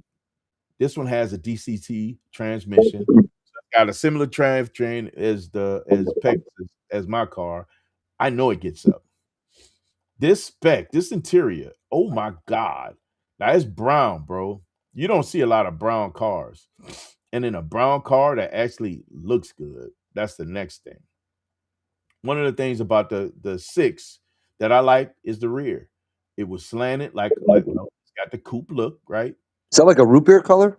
Yeah, Okay. yeah, I love that, man. One of my favorite colors, actually. As a kid, I fell in love with that color. It was two colors that I saw. The root beer was on a old school Thunderbird. Beautiful car. And then the other one was black cherry that was on like I think it was a Malibu. At one point in And time, I thought about wrapping my car in a like a root beer metallic. bruh, love it. And what was closest to that is that I seen out there was Show's car, was that Zeus Bronze. That was pretty close to a root beer color, but different. It had more yellow in it than it does the red from the root beer color. So let me get to the interior, man. The interior was the part that really took me. So the car is crazy clean. That's numero uno. But this interior, of course, it's the same Oregon brown, just like Pegasus, but with this wood grain. Like what? Who spec this car, man? It's got the Oregon. It's got the same color Alcantara suede on the inside as well throughout the car. Oh, Who damn. expect That's a this nice touch. I've never seen car? Alcantara that color. Never have I ever seen Alcantara that color as well. That's my point. When they spec this, the only thing that this car is missing is some of that same Alcantara on the steering wheel. That's it. Yeah. That's Which I'm it. sure there's probably an aftermarket you can get for it. Oh yeah, absolutely, absolutely. Same steering wheel and setup as Pegasus, but look at this interior, man. God.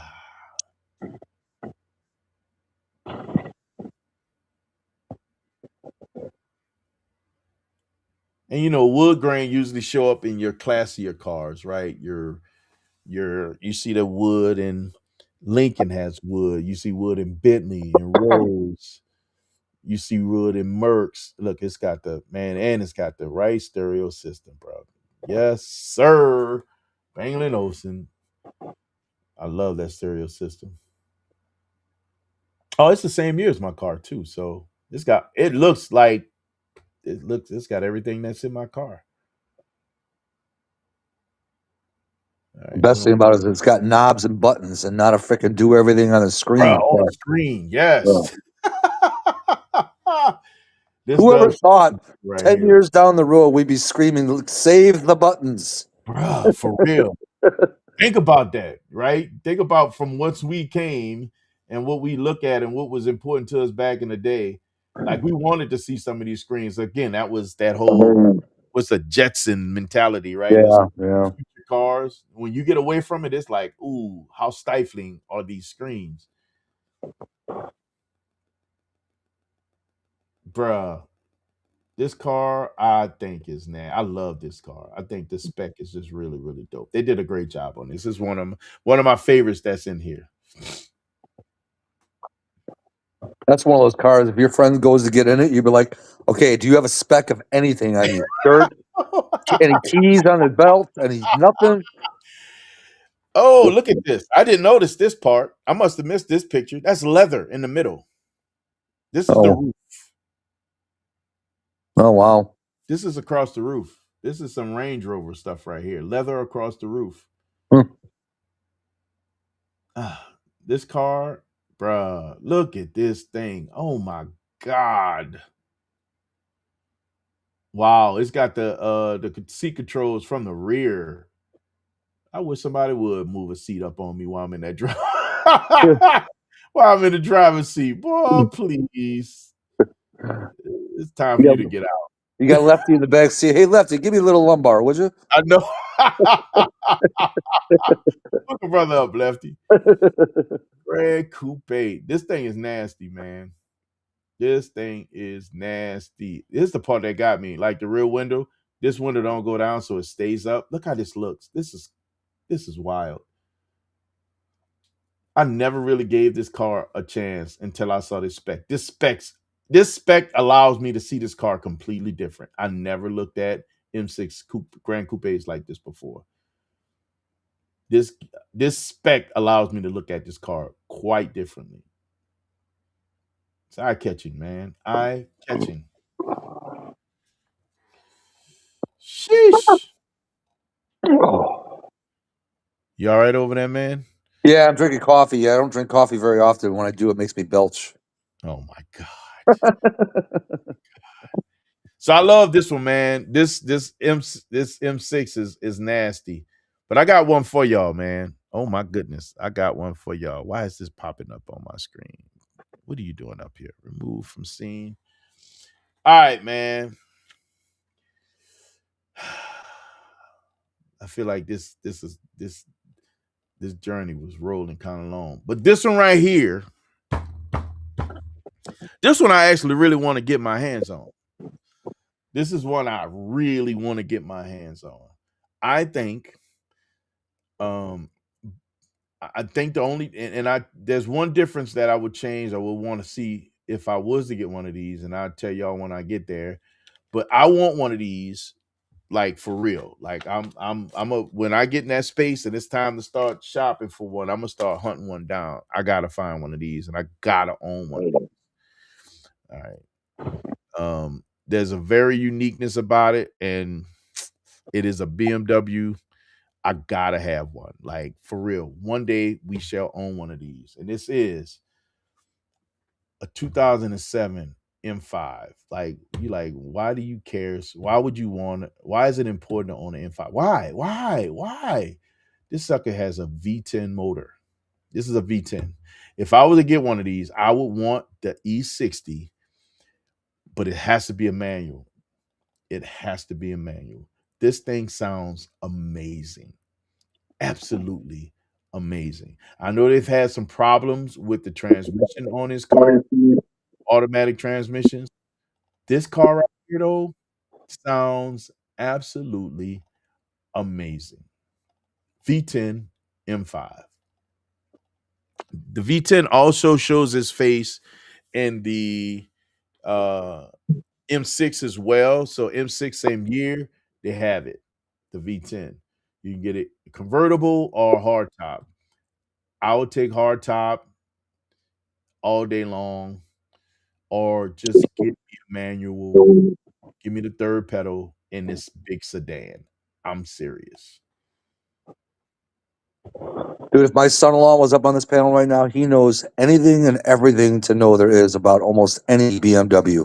You serious? He bleeds BMW, dude. Really? Oh, I Oh would yeah, love him he's talking got a about. 23 M3. He loves BMW. Bro, they taking over now. BMWs, like I said, they are the new Dodge. When Dodge had they run, Dodge was everywhere. BMW have taken that space, filling that space, proudly filling that space. I know the market is just flooding. You got to think, even in an era where SUVs are still ruling, the BMW is still selling a lot of cars. It's absolutely nuts. Performance, a lot of performance. People are hunting down performance, and they don't have to get performance. You get anything with that M58 motor, bruh, you good. You Gucci. You can throw almost anything at it. That 4 liter, almost anything at it. This thing, I gotta have one of these, man. Like for real. Gotta have it. I gotta have one of these. I've been saying that phrase over the last month or so.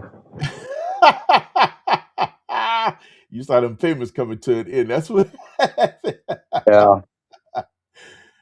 Oh man, I gotta have one of these, man. So this is one of my gold cars. This is one that I get, and I probably figure out how to own it forever. I'll hard pressed to want to get rid of it. But I gotta have the manual. I gotta do some fun stuff. I gotta bring it to a point where it's next level. I love the rear of this car. It looks like a big M3. But the other side is the exhaust note that comes from this big old V10, bro. This thing sounds amazing. Absolutely amazing. Gold car. Did a search for manuals in the US, across the entire US, and found what? 4 cars? Just not a lot of them out. The search was similar to what I was seeing with the S8s. There are not a lot, very, very few. And this one here is a very clean example with only 10,000 miles. This price is crazy. I see the most expensive one I've seen with around the same amount of miles was 72K. $72,000 for 17 BMW. I'm sorry, a '07 BMW. That's crazy. Yeah. This thing has 2 keys, but it's rare. It's crazy rare. I can't remember how many they made, and the US had, but it's not a lot, bro. It's such a small number. So to better get your hands on one of these and it not be completely, run to crap or adulterated or getting it unadulterated is it's gonna cost you. It's definitely gonna cost you. This thing is killer. This is one of my favorites, man. This is one that I gotta have. Absolutely. The guy that owns the breakfast place that I normally go to, he just ordered a 26 M2 competition, whatever. Supposedly, they're only releasing 300 of them to the United States. Yeah. Yeah, that's gonna be another rarity, bro. That's another Yeah. one of those gems that is not gonna be, it's gonna be a small number. So when you're Yeah. able to get your hand, and that's, you gotta give it to BM. That's smart, right? Because when you make that car that rare and that unique, it drives numbers. Yeah. For the purists, or not just the purists, but those who are um those of us who are those of, let's say not those of us, but those who are just true fanboys or fanatics of the brand, like your nephew, he's gonna know the value of that car. And he's Oh gonna yeah. know if you ever to get your hands on one of those, man, you got to get it. There's gonna be people that's gonna buy that car and mothball it Oh yeah. because they know all it's gonna do is go up in value. It will go up in value. It will go up in value. It will go up in value. Yeah, man. That's my sedan list. I got my favorites. I got my favorites. And as we did last time, man, give me your top three. I'm not going to influence anybody's decision. I know my top three. Give me your top three. Talking about used cars? Of the three, no, of the cars I just showed. Oh. Of the Probably cars that I just S8. showed. Huh? Probably the S8.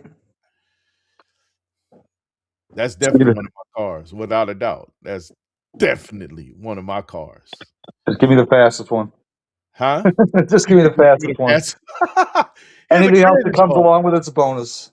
All of them are pretty quick. You got to think, like, all the ones I showed are pretty quick. The goal is to like is literally, what do you want out of it? And me personally, I think all of these cars lends itself room to extra performance, right? All of them lend themselves to extra performance. I can tell you right now, my top three.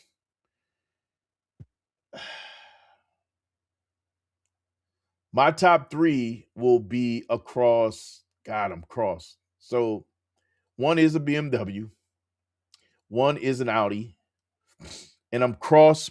My third one, I'm cross between the Merc and the Porsche. And just from a spectrum perspective, I would probably lean more towards a Merc. Like my man say, Every time you say Merc, I'm thinking Mercury. no, Mercedes. It would be the Mercedes for me. So I got my top three. I got my top three. And I did promise you an honorable mention. They're IS. And if y'all know, IS has he has a favorite brand, model of a brand in the Buick family. Let me show you what I found at IS. When I saw this, I said, man, I gotta say this one for IS, because this is it's a resto mod that's beautiful. I think they did a great job on this build. This is a 68 Buick Riviera. I'm a fan of Rivies also. I'm a 65 fan. But the work they did on this one, stance, uh, the cleanliness, the neatness, this is a beautiful car. Not only that, not a bad swap. Like, this is a smart, in my opinion, a great move for me to get a Rivi, especially the 65. Means I want to do a resto mod, and I want it to be very modern. I'm not going to be one of these guys going to try to restore it to cherry. Nope, nope, nope, nope, nope, nope. We going we gonna put modern brakes, modern suspension. I want a modern motor. I want this thing to run and stop like a dream, man. This car is stance nasty. Like, they killed this. They did Almost such, looks like a SEMA build. don't it? Don't it? She's beautiful, man. Inside and out. This is such a beautiful car. I mean, the bumper is sitting perfectly. The rear valance, the cuts in the rear valance. I don't Oh think yeah. that's factory. They did that. Oh yeah. This bumper is snug tight in this car so nicely. You got one little rust spot. Look at the wheels, aftermarket wheels. So these are replicas. Yeah. 18s probably. Probably 18s. If not, look at this. They shaved the antenna. Look, he said that's me all day, bro. This thing is lefty. When I say nasty, this is absolutely this is next level nasty. Was that mirror angled down? Huh? Go back about 3 pictures to that passenger door mirror. One more or 2 more. One more. Right there. For a second, it looked like that mirror was like somebody bumped into it on the top and angled it down or something. It's so clean. It's the chrome that makes the mirror almost like you looking at the mirror from the backside as well. This thing is crazy clean, man. The only thing I would do different to this car is put those shave handles on the side. I'll get rid of those handles. Those Ken Diggett handles. Oh yeah. Look at the front bumper. Look how they shaved the front bumper. Look how it tucks. It is so snug, bro. This thing is gorgeous. And I'll probably. Here's the crazy part. I'm not a chrome fan. The chrome does not bother me on this car. I'm not a big chrome fan, but it does not bother me on this car. For me, if it's an older car, chrome is allowed. If it's a modern car, no. It's got to go. Yeah. Like anything past 19, 80, 90. Yeah. Get rid of the chrome. Get rid of the chrome. I'm right there with you. It just doesn't work. Got 70s, 60s. All day long. It's allowed. Yeah. Let's get to this interior so y'all can see what's happening. These wheels are beautiful. Man, look at this interior, man. Look at that. Got an agreement. Bro, look at this interior. That dash, bro. Look at the dash. Isn't that sick? Leather wrapped. They did their thing with this car.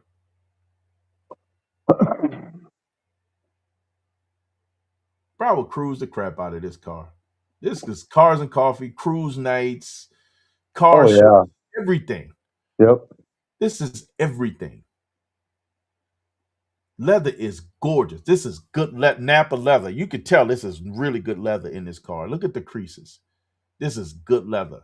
This is not that hard stuff that's uncomfortable. Man, that looks like the stuff that Ricardo Montalban advertised in the Chrysler Cordoba commercial, the rich Corinthian leather. It does. It does. It does. It does. Oh my God. Look at this. They did a great job with this build, man. Come on. You got to see it.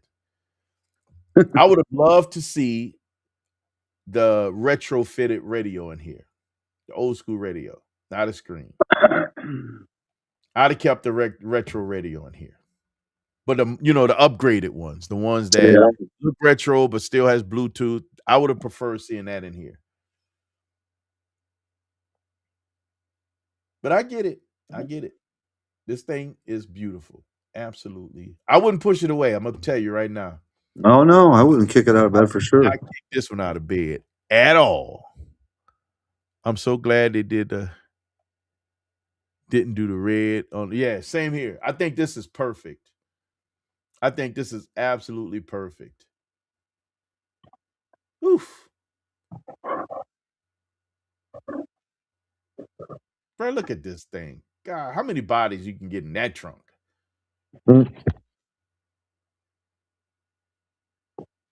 And they got that, bruh, and it's LS swap. This thing, bruh, they got they got a V motor in here. What did I do? Why did I do that? They got a V motor in here. Sorry, guys. Look at this. And that's not just a cover. You see the pulley right there. Put me on some P-Funk.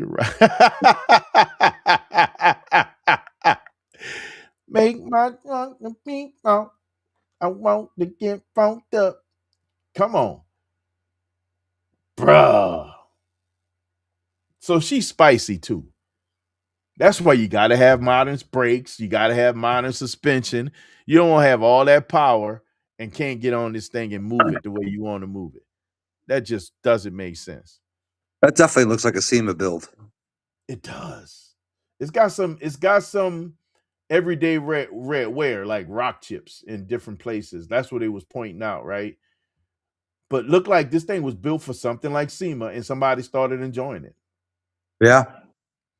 Which, in my opinion, that's perfect because if it was still a SEMA build, you don't want to take it out. I don't want to be the guy to get all the rock chips on it. Yeah. Then again, if I get a car like that, the first thing I'm doing is PPF. Yeah, yeah. Let's protect the paint. Let's get it. Let's get it really nice. Oh yeah. She Keep it cleaning. really nice.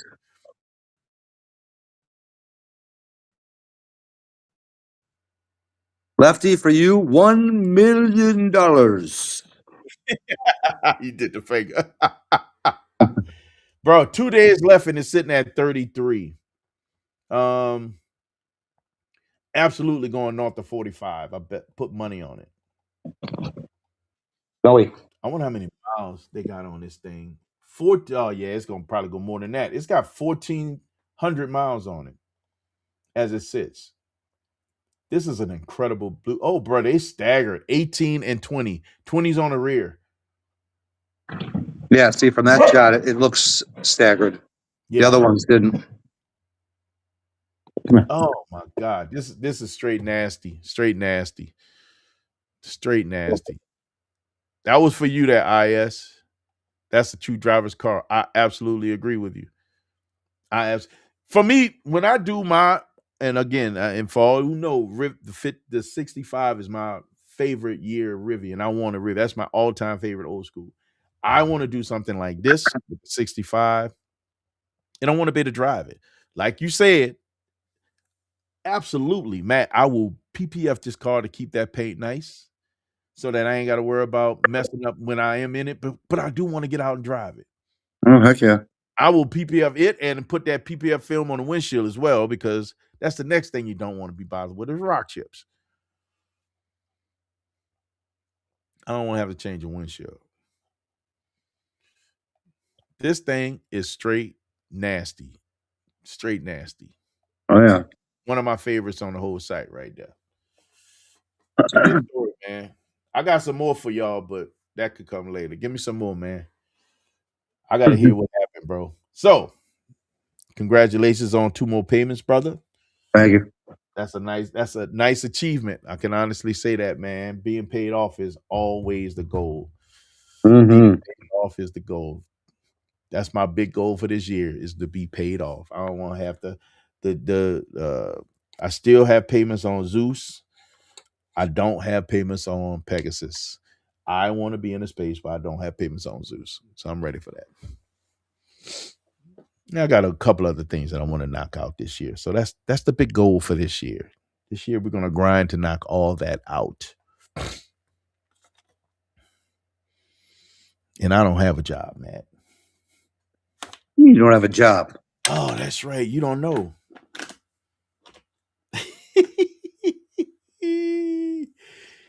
I left the company, man. I've been gone since October. What? Why? To do your other stuff that you were doing? Yeah. So I was planning on doing that just right off the giddy up. That was my goal. Our goal was to do that and transition from working for somebody else to being in my own space. 60, you like the 73? I like those too. I prefer the 65. But I found myself ready to leave and doing everything I need to do on my part to leave the company on my own. And they offered me a way out. They gave me a package and say, "Hey man, we're eliminating your role." I'm like, "Thank you." Perfect timing.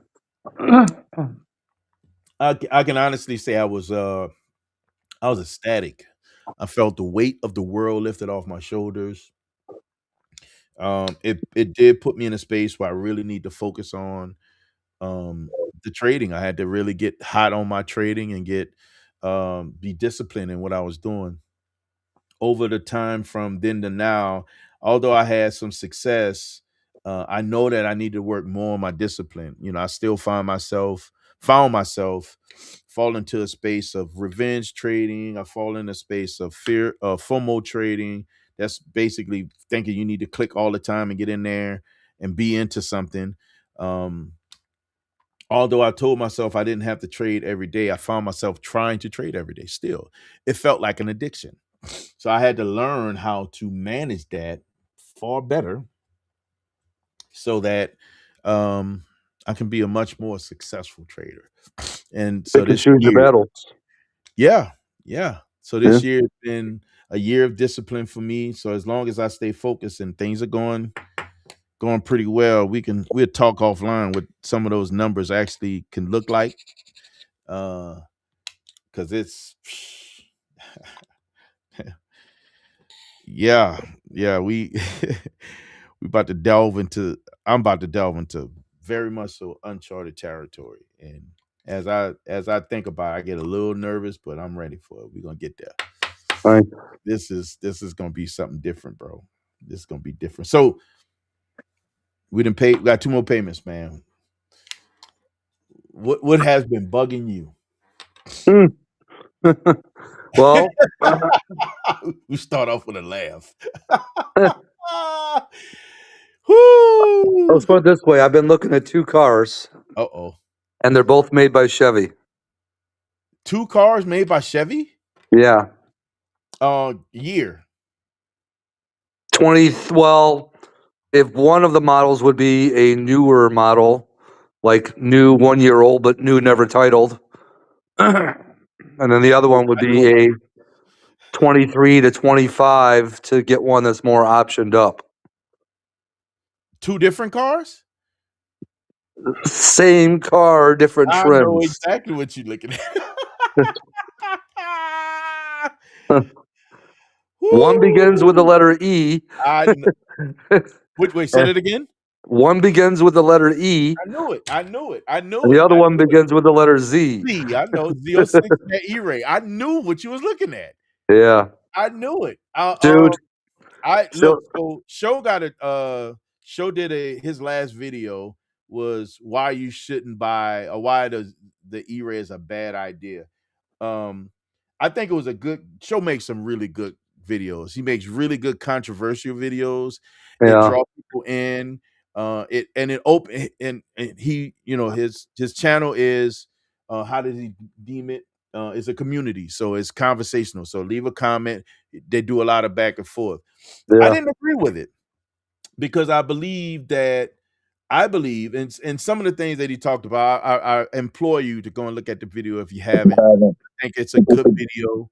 I think it's a good video because it allowed him to give his opinion on it. I don't agree with his opinion, but I think it's a good video nonetheless.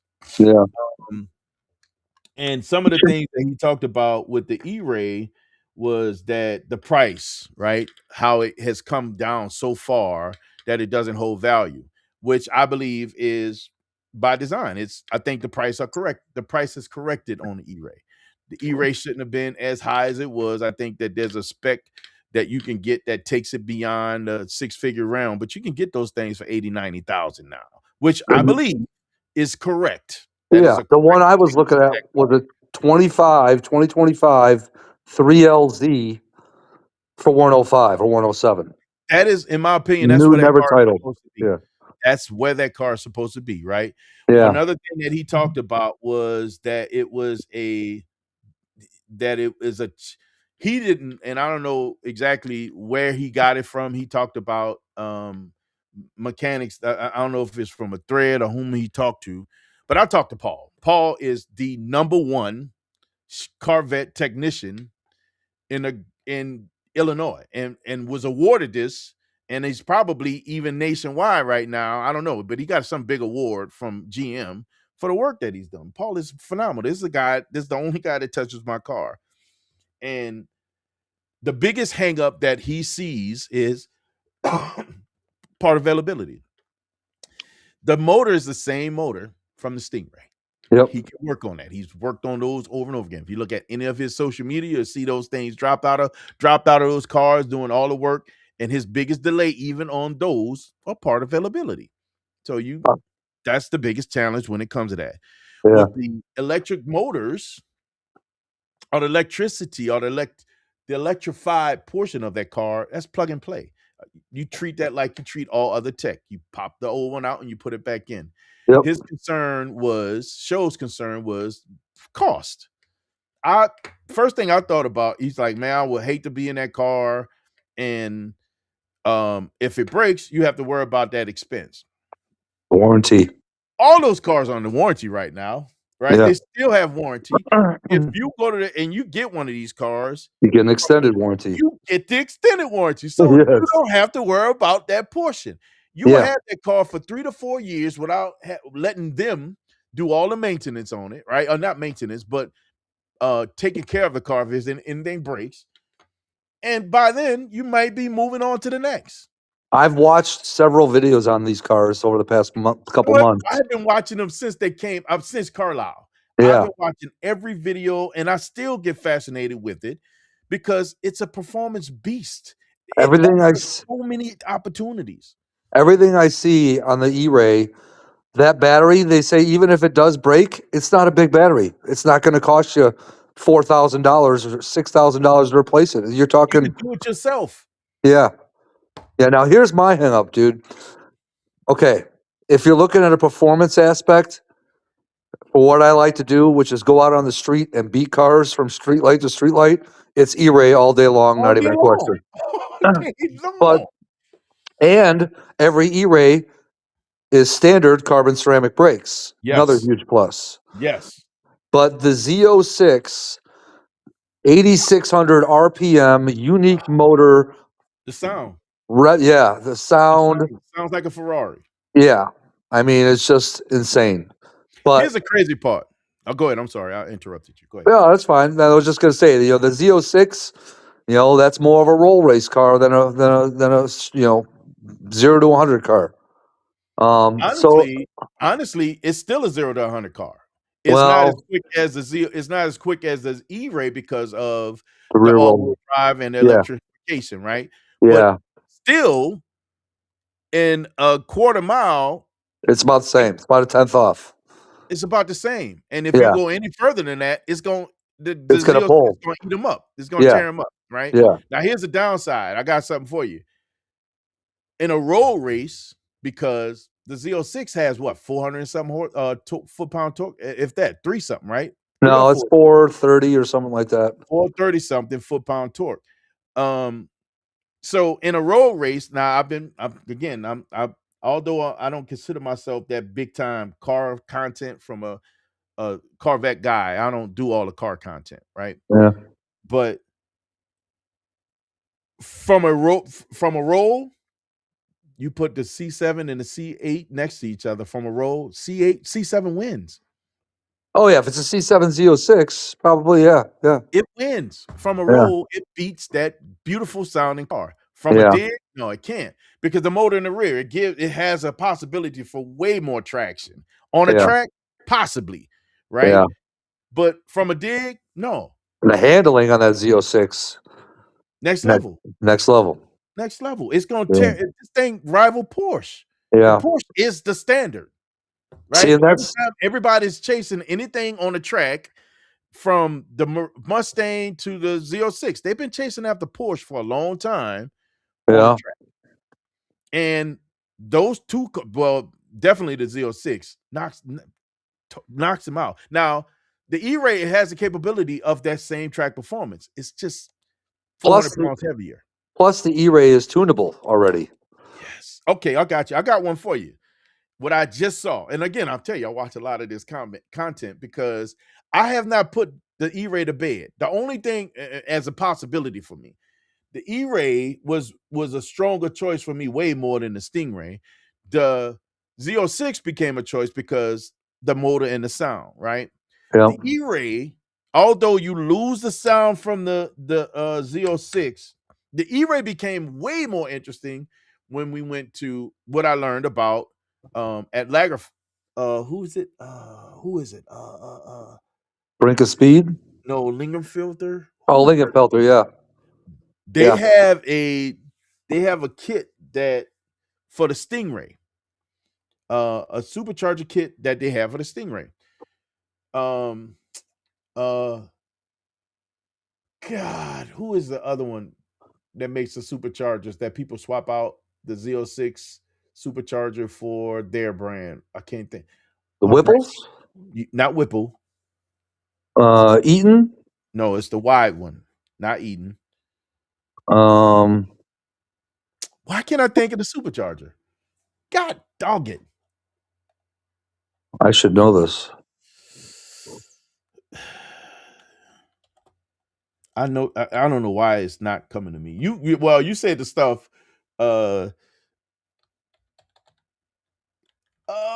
It's gonna come to me before I finish the typing for it. Watch.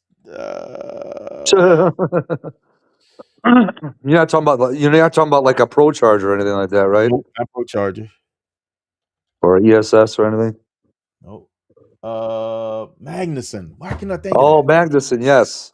Magnuson now makes a supercharger for the Stingray for that 5.5, right? Yeah. Same motor that's in the E-Ray. That Wait. supercharger adds 160 something horsepower to the is it 160? The E-Rays, I think, are the 5.2s. The Z06s are the 5.5s. 5.2. You're right. Yeah. Yeah. You're absolutely right. It's the 5.2. Yeah. LS3. Yes, you're absolutely right. Now that supercharger kit. Oh God, if I could find it, it adds I think 100 and it's more than 100 and. My old neighbor's dad, he's got a ZL1 Camaro that he ditched that blower that came with the Camaro, put a Magnuson on it. He's got like 900 plus to the wheels on race gas. Yeah. So I'm trying to find it. Oh God, where is it? I want to tell you the numbers because I think that's important to know the numbers, right? Because I want you to understand what does that mean. So you're talking 700 horsepower, 675 foot-pound of torque from the Magnuson supercharger on a Stingray, right? Oh, you're talking not the E-Ray, just on a Stingray. Just a Stingray. That's just a Stingray, right? Yeah. Now I want you to think about that because the electrification adds another 165 horsepower on top of that. Yes. That's 865 or 850 plus horsepower from the Stingray. That thing straight rivals all supercars and some hypercars. Yeah. Now, if you just supercharge just a regular Stingray, then you're almost battling the same problems that the Z06 You're running has. Z06 numbers. You literally tearing up the Z06. But you're battling traction off the line. Like both. Well, actually, you should be fine because I think they both have the same traction manager system. So they should be decent coming off the line, both. So you'll be similar to the Z06.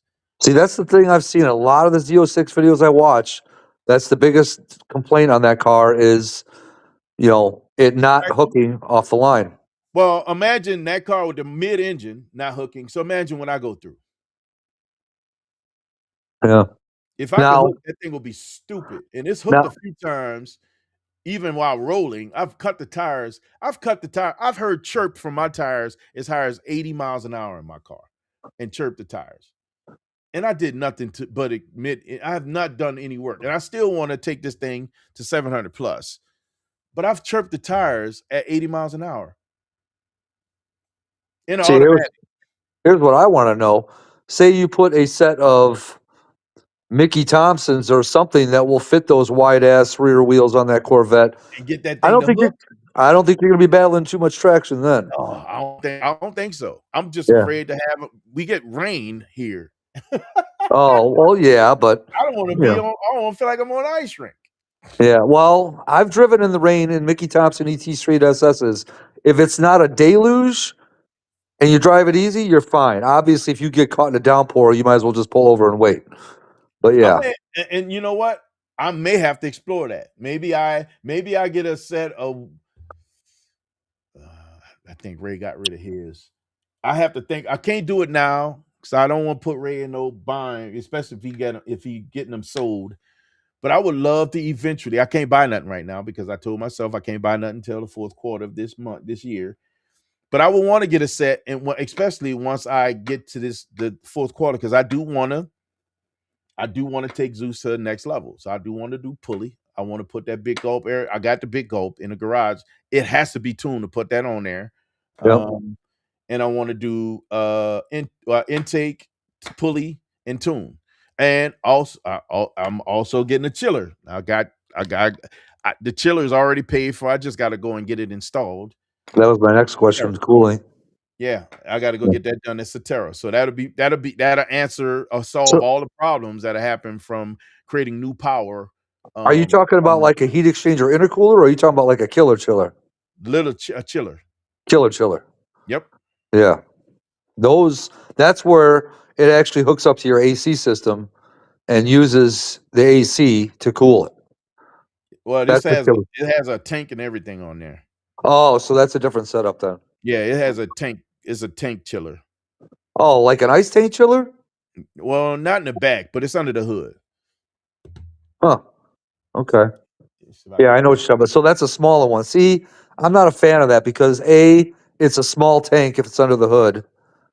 And B, if it's ice, you're obviously going to be having to put in there, you're going to be stopping every 4 miles for ice if you're Well, driving. that's if I'm doing. If you're having a lot of fun, yeah. That's if I'm. So the worst I've seen with my car in a heat soak situation was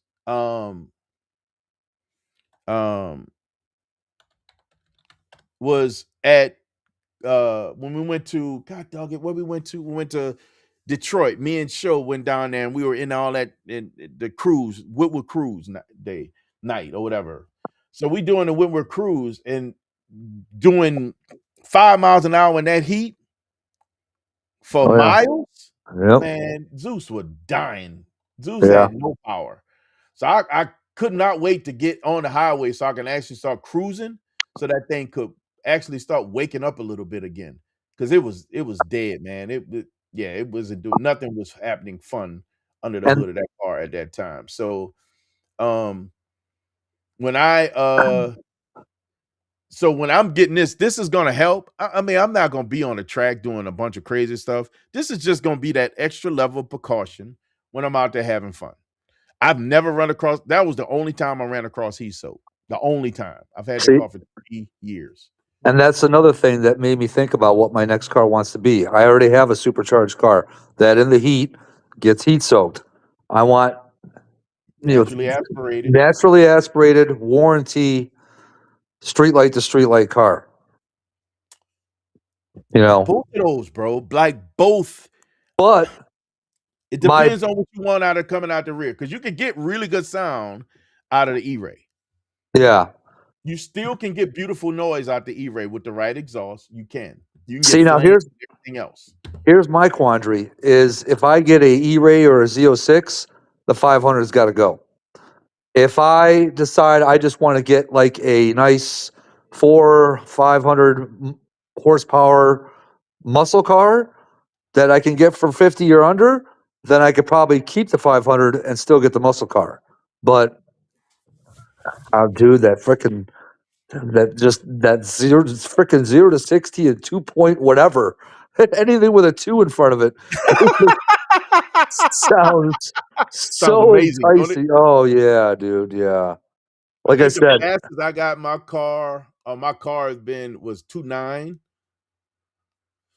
I mean, I like the Z06 a lot better than the E-Ray, but I like the E-Ray's performance and the fact that you can get a 3LZ with carbon ceramic brakes for a lot cheaper. Now, same thing, pricing. Look at the Z06 pricing and what it's done in the last year or two. Yeah. They are 20 to 30 grand below MSRP, brand new.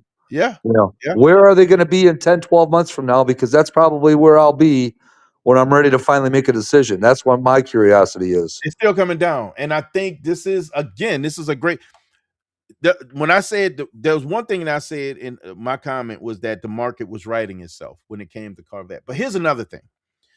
Here's what people start getting a little mixed up with when it comes to Chevrolets or GMs. It's still a Chevrolet. It's still a GM, right? Yeah. Although this car compete with supercar, it compete with Huracan, it compete with and come directly. The reason why the Z06 exists is to beat down Z06 and the Z01 is to beat Ferraris down into submission. It's literally why they exist, right? Yep. So when you think about this car competing, this is what this car compete with. People have a tendency to start thinking, "Oh, it's supposed to be priced like them." No, one of the best comments I've seen somebody made when it came to the Z06, and it was a short form video that I saw. One vertical video somebody said, but put out, and he was talking about his buddy that has, he has a Ferrari and a Lamborghini. He decided to buy he bought a Z06 for the track because he didn't want to take his Lambo or his Ferrari on the track and beat it up on the track. Let me go get a Z06 that I can beat up on the track. Why? Because it's like half the price. Yeah. Let me go Right? get a Poffer Z06. It's half the price, and it's a track monster. It outperforms both of those cars on the track. Yep. He's getting an experience in that Z06 that he will never get in that Ferrari or in that Huracan or in whatever Lamborghini he has on the track. He will never get that performance on the track. Yep. So what did that tell me? There's a reason why Corvette exists in this space. Even Ted states it's a GT car. It's a car that costs half the price that's going to give you better performance than its competitors, the higher end competitors, and it's going to be more comfortable doing it. Because guess what you get? You get heated and ventilated seats, a great stereo system. You can keep the AC running as you're doing all the stuff that you're doing. Those guys got to turn AC off to maintain performance. Yeah. Honestly, they can't do that. They can't do what we're able to do in the GM, in the Corvette, in the Ferrari, or in the Huracan. It just doesn't happen. What up, man? What's going on, bro? Hey, I've been meaning to come and holler at you too, bro.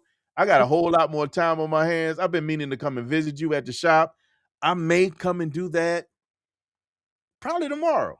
Are you working tomorrow? No new rap yet. That's ideas. That's some of the ideas I've been coming up with. I've been using the stuff that I've been using AI to come up with to throw on my thumbnails, but nothing new yet. Ilya, are you working tomorrow? Go ahead. I'm sorry. Sorry. Another reason why I was looking at Chevy is because of what Ford just released. Trader now. So the only thing that I think that Ford did right was the supercharged black Dark Horse. Dark Horse. Nothing. Huh? They did nothing right with that car. Why? Have you seen it? Dude, they took away the Shelby name, so now you can't even say you have a Shelby. Okay? It's basically a GT 500 in a different car, different looking car, that once again, Ford doesn't listen to its customers. No manual option.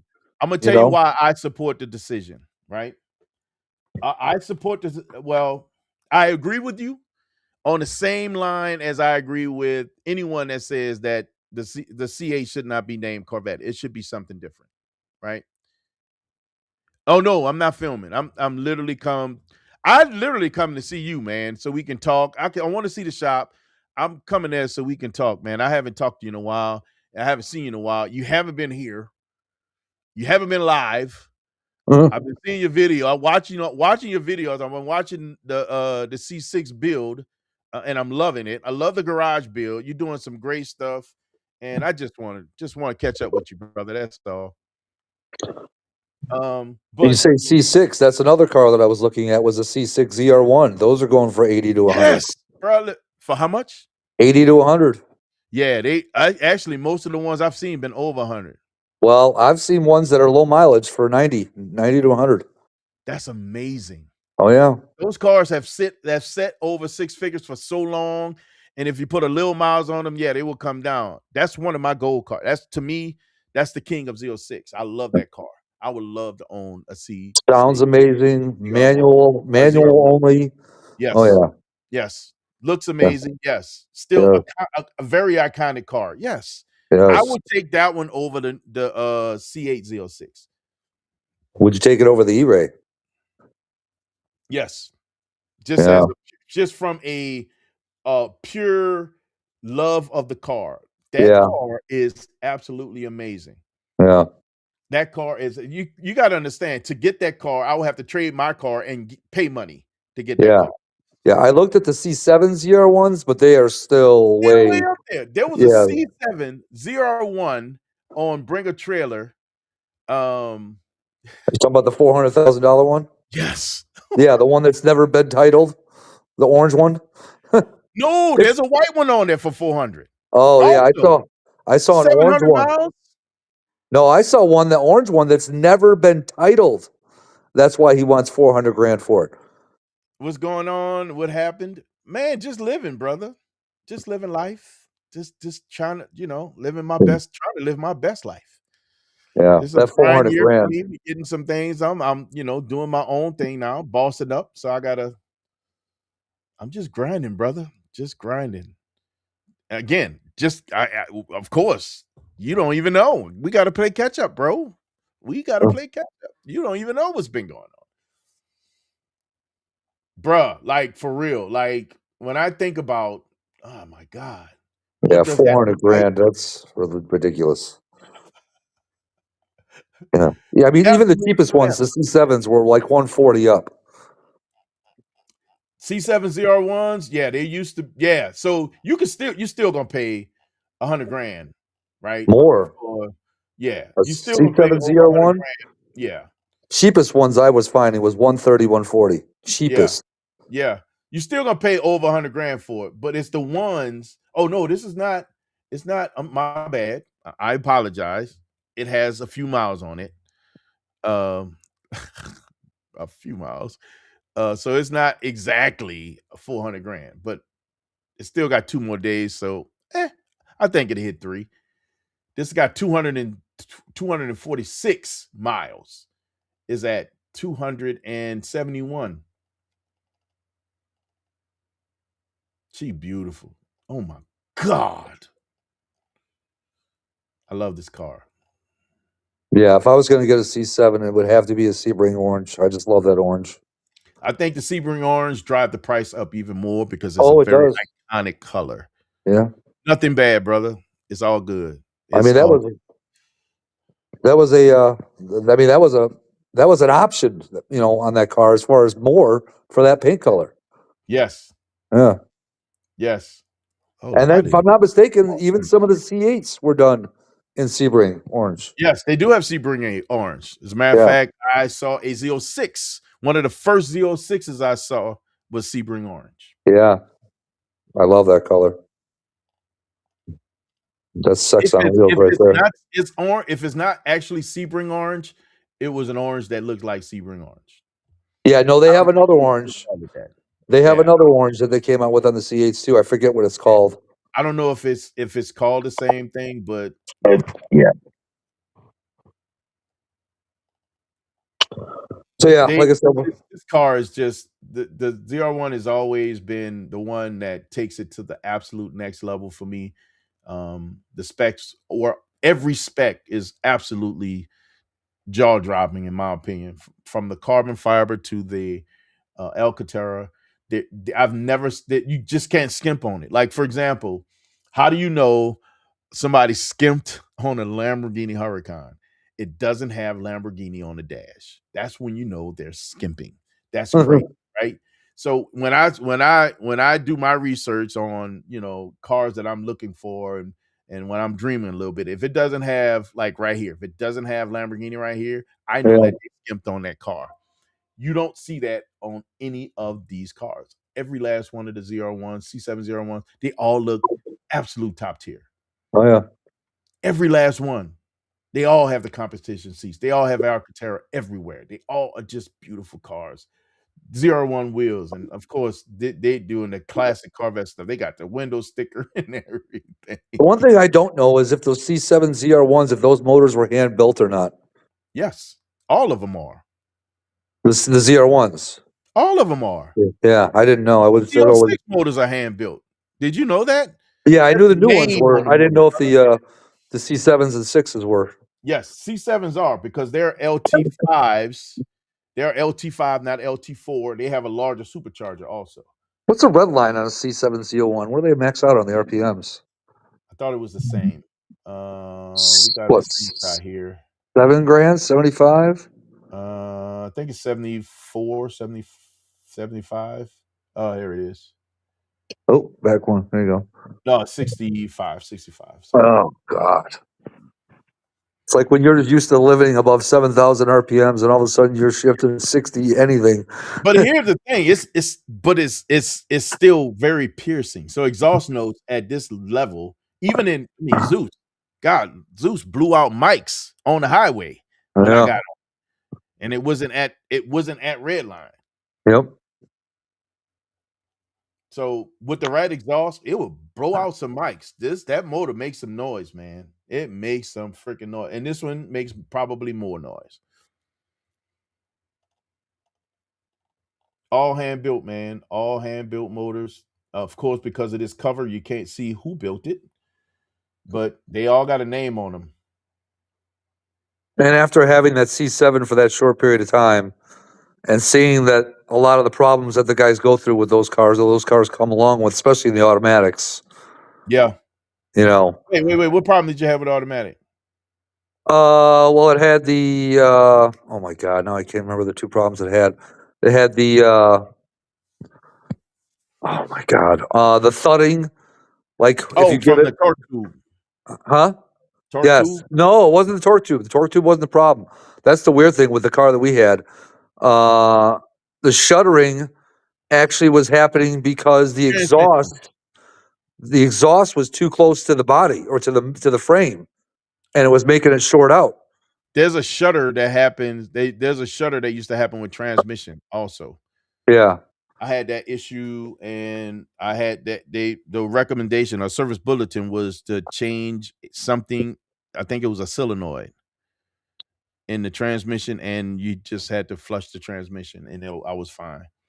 It was light. It wasn't heavy. Oh, the It triple wasn't flush on the transmissions. Yes. it Yeah. wasn't anything that deterred me from it, but I never had any big problems with my car. See, and like I said, I that's drive my car. I drive my car, bro. I drove it less late this year, probably because I got Pegasus, because I love driving that dog on BMW. see, and that's another thing that draws me back to the E-Ray or the C8 Z06 warranty. A car that's naturally aspirated and still just as fast or faster than my 500 street light to street light. And did I mention warranty? So if anything Warranty breaks, is covered. it's covered.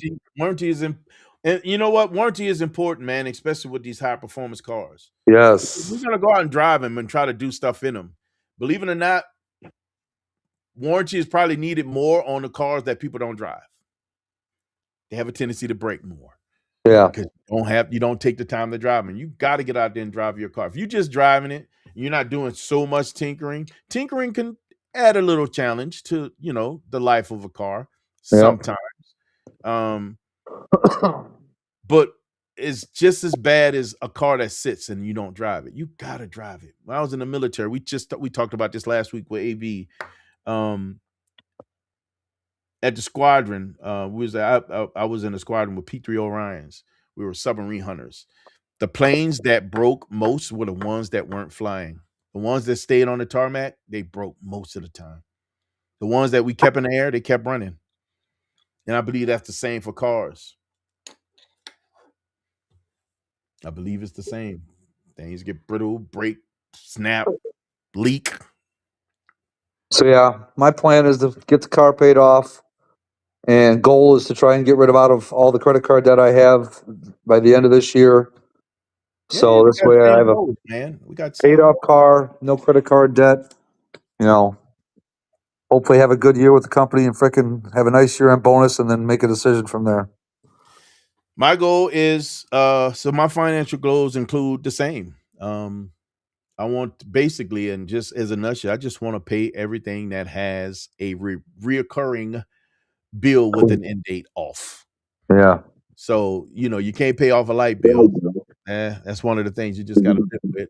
But and on top of paying off everything that I have a owe to, is to set that nut. I want to set I'm creating a separate account. It's going to be a dividend account, a dividend savings account that's going to pay the house. So the goal is to create a chunk of money for the dividend saving account that is going to pay monthly on the house note automatically, but it doesn't deplete the money. I don't want to take a big bag of money and just pay off the house. I Yeah. want something. I want a bag of money that's going to be still growing. It's going to be its own asset, and use earnings from that money to pay the house off, or gains from that money to pay the house off, so that when the house is paid, I have two assets. I don't have just one. And then it'll be accelerated. Everything coming out of that one account will be accelerated, because I'm gonna still be feeding that account, and it's gonna be growing on its own. High yield dividend account, somewhere north of 5%. Turnaround year over year. That's a win all along. But I got to put a decent bag in there. So I got a plan. I got a big plan. Going to Indiana Friday. Huh? Going to Indiana Friday till Saturday. Oh, really? What's happening in Indiana? The biggest old school BMX bike show in the country. Word. Yeah. If IS heard about that. Dude. IS is in Indiana too. Yeah, my bike has got like 6K into it. Yeah. Okay. There's a guy that's gonna be there that's got 10K in just the wheels. You gotta be kidding me. No, dude. There's gonna be I'm going there with a group of guys, and if you add up the total of all our bikes, it's over 100K. That's bananas. And we're talking only like 6, 7, 8 bikes, maybe That's 9. bananas. I wonder if IS knows about this and then going to this, man. That is crazy. Yeah. What? Yeah. But the good thing about the bike that I built is I used all OG 80s parts. So collectors want my bike. Ooh. Yeah. And dude, that thing is blinging right now, dude. Let me ask you a question. Do you have a number that you say, okay, they give me this number, it's gone? This bike that I just built, it's the same bike that I had as a kid. So it's got some sentimental value. It's the same Patterson Racing, not the exact same bike. Could be, actually, for all I know, because they're numbered, and I don't know what my old one was that I had as a kid, but it's the same bike as I had as a kid, built proper, shines like a freaking diamond, and it would probably take 10 to get it out of my hands. Really? Oh, so you do have a number? Yeah. Yeah. I mean, it's desired, bro. I mean, if somebody come with a bag, it's I don't want to sell at price. But so if somebody call your bluff, they call your bluff, what happens? Hell, if I say that I would sell it to them at that price, and they say, "Here's this money," I guess I have to sell it. Got to be a man of the word. Yeah. That's crazy. Did you see that bike since it's been built, or no? Yeah, you sent that picture out. Oh yeah. No, you posted a picture. Yeah. That's nasty. That's nasty. And the good thing of the show that I'm going to, that's another good thing about my bike. There's not a lot of them out there. They were only made for 3 years. Huh? You're gonna have a rare bike there. Yeah, it's a rare bike. They were only made for 3 years. There was only like 1,200 total of them made over that 3 years. And this show that I'm going to probably will be the only one there. Bro, are you the serious? only pattern? Oh yeah, dude. Even the guy that I bought it from, he said, "Dude, you will be hard pressed if you see another Patterson like yours at that show." When is that show? Saturday. Where at in Indiana? Lafayette. Oh, in Lafayette. Yeah. Saturday. What I got going on Saturday? You make me want to go down and check that show out, man. There's a video of last year's show. I can send it to you, dude. Please send it to me. Send it to me. I mean, dude, that's the thing. You go to a show like that. Remember the GT bicycles, right? Yeah. GT. Yeah, Yeah. I remember those. You see 30, 50 of those things. PK Rippers, you'll see 10, 20 of those. You know, the rare ones are the Pattersons, the Cook brothers, Yeah. there's a couple more that I'm not remembering off the top of my head, but yeah. God. The guy that I'm going there with that sold me most of my parts, he's got a Andy Patterson JMC that they only made 53 of that year. And he got offered 10 grand for his frame and fork and turned it down. For the frame and forks? Just for the frame and the fork, 10 grand. That's how rare it is. Yeah. Yeah. You got yourself a winner, bro. Yeah. So it's basically like a little nest egg. So this way, if I ever need the money, I could turn around and sell it, you know? Yeah, but at the same time, have real. something to enjoy and look at. Oh my God. That's a show bike. That's not even a rider. I've got 2 other bikes that are riders. I got one more bike. That's about it. And I ride it. Well, I haven't rode it this year. Last year. I need to get back on my bike and start riding it. I did ride it stationary. I didn't ride it out on the road. I did so much car stuff, I didn't get on my bike. I was driving these cars, man. That was the problem. I love being in those cars, man, and it makes you lazy. Makes me lazy. There's the pedals. I took them off because I've been touching up the chrome on them, and then here's the cages for the pedals. Oh wow! I had to sift through 80 different orange colors to get this orange to match the rest of the orange on the rest of the bike. Oh my God. Yeah. That's beautiful, man. I love the details. Yeah, that's one thing I did with this bike is detail. For sure. That's crazy. Oh my God, that's crazy. Yeah, I may have. Let me see. Yeah, I'm looking forward to the show. I need to look at my calendar. I want to see if I got something going on Saturday. And here's the cool kicker too. So back in the day when these Pattersons were out, there were 2 brothers, Brent and Brian Patterson, that raced them, and they are to this day the only brothers that were to hold the number 1 ranking in the ABA professional BMX, riding or racing. And Really? I actually just recently friended not only Brian Patterson, who was the better of the 2, but their dad, who invented that bike. What? So yeah, dude, I've been chatting with both the inventor of that bike and the one that freaking, was famous for racing it for the past couple months. So, pretty cool. Is that because I'm looking at Brian Patterson right now? Is that because they don't have any more out there, or? Well, that's the funny thing too. Brian actually sold his bike back in the day. He had to pay $2,500, and this was years ago, just to get another one back. God. Not even the same one, just another one. Yeah. Yeah. Oh yeah. Yeah, and I asked him, I said, dude, I really wish you could make this show in Indiana. He's like, yeah, dude, I'm all the way down in Cali. I can't do it. But he said later this year, you get that bike signed. Later this year, there's an event coming up that he's going to be at. I would love to get my bike to that show so I could have him and his dad autograph it. That would just be insane. And that would throw. You get the guy that wrote it and the guy that created it. Yes. Yes. That would just throw the value of that thing through the roof. Oh my God.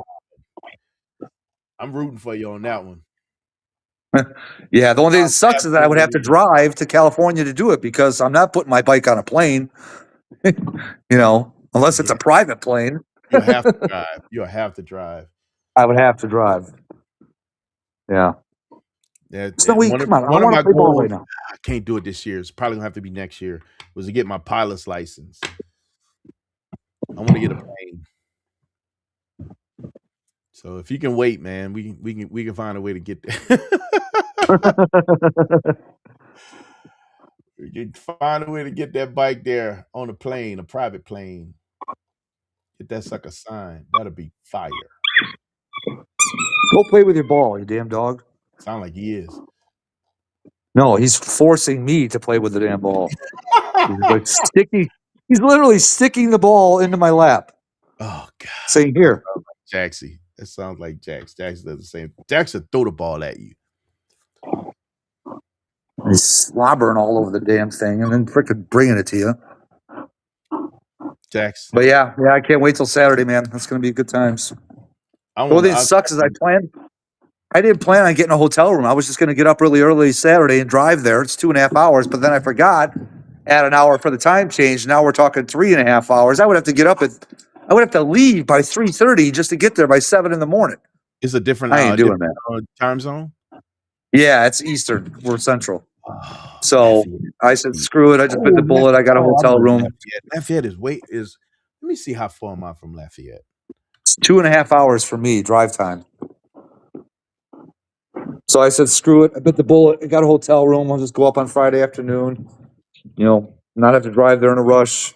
Wake up the next morning, go to the show, and drive home. We go through Lafayette going to Tennessee. We're going to visit family.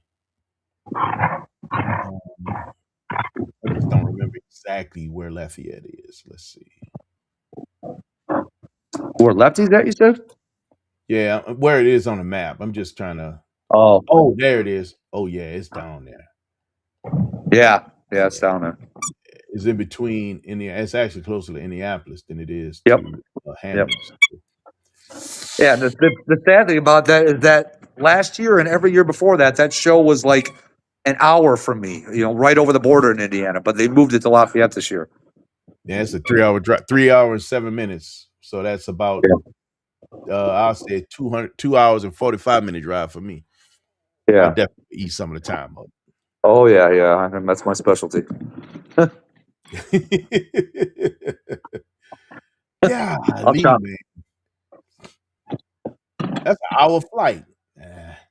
Yeah, but same thing. Can't put the bike on a plane. Put the bike on a plane. Good Lord. I mean, I could if I put it in a BMX box, but you think I'm going to trust those airplane workers to handle that box? Nope. Hell no. Nope. There's no way. Yeah. There is no freaking way. Not your boy. All right, man. I wanted to show you something else, share something else with y'all real quick. I found some red joints on here too, right? I want to know if you guys, we only got a few people in here. I want to know if any of you guys ever seen one of these before. Let me share this screen real quick. I personally I don't think I've ever seen one of these in person. I've seen them online. I've heard about them, but I don't think I've ever seen one in person. So let me share this with y'all, man. I'd be interested in anyone ever seen a 79 BMW M1 in person. M1. At first, I thought that was a 750. Yeah, it looks like the 750. Straight up James Bond car, right? It's got the twin BMW emblems off the back, true two-seater. And if I'm not mistaken, it is a V12 or a V. Yeah, that would sound right. Inline six. I've never even heard of the M1. Yeah, I've heard of it. I've never seen one in person. I haven't either. Yeah. Can you zoom in on that? You know what it reminds me of? Inspector Gadget. The Inspector Gadget car. Yeah. But I don't know if you noticed the M1. If you notice the new anniversary badge, it looks like this. It looks like the badge that's on the dash. So the M1 has the original badging of the anniversary badge. And what year is that car? 79. Damn. That thing's ahead of its time. Way ahead of its time, bro. Yeah. The lines, beautiful car. I think it reminds me of the Lotus also, of the Lotus Esprit. Oh, God, I love those cars. Yeah, it looks like the Lotus Esprit to me. This paint is crazy. It's a pearl. Yep. Beautiful paint. This thing looks immaculate. Single owner car, by the way. Yeah, probably triple coat pearl. Yep. This car sits at what, $410,000 right now. Ooh, a Nevada car too. Let me get my change jar out. Hold on. And then patting on your pockets. Yeah. This thing is crazy, bro. We go through my laundry. I should be able to pull out enough for All that. right, hold on. Let me hit these seats, these sofa cushions. See what I can pull out of here. This thing is crazy, bro. Those wheels, though. Ugh. I know. Inspector Gadget, bro. Yeah. Yeah. Inspector That's the Gadget. only thing I don't like about that car so far is the wheels. Oh God, look at this wheel well. Bro, your feet are in one place. Look at this. This Oh, big yeah. old thing right here is in the way. This is not gonna be a comfortable ride. I'm gonna tell you right now, it's on both sides. You shoving your feet over to the side. Wow. Oh, yeah. Like Look a at that. Holy Murcielago. crap. Like when you sit in a Murcielago, you don't sit straight. You sit on an angle. That's how you're gonna sit in this car. These seats do not look comfortable. They do not look comfortable at all. You see No. the emblem? Look at it. It looks like the new anniversary emblem. Yeah. Look at the gauges. I mean, oh my God. The knobs and switches. There it is. Wait, where's that thing redline at? That looked like higher than 6. 6.75 look like 6.7, 6.8. Yeah.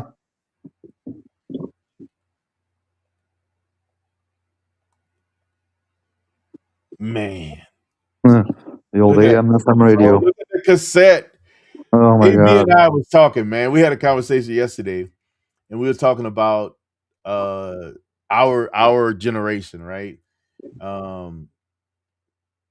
And what we went through, growing up. Like we were the ones to live through house phones and cell phones. We lived through having internet and not having internet. I mean, not having the internet to having internet. So Yep. we're the transitional generation, right? We've seen both sides, and we Careful how appreciate. you say that word. Yeah, well, no, Transitional. not that kind of transition. We Yeah, saw world just transition, be not careful. people.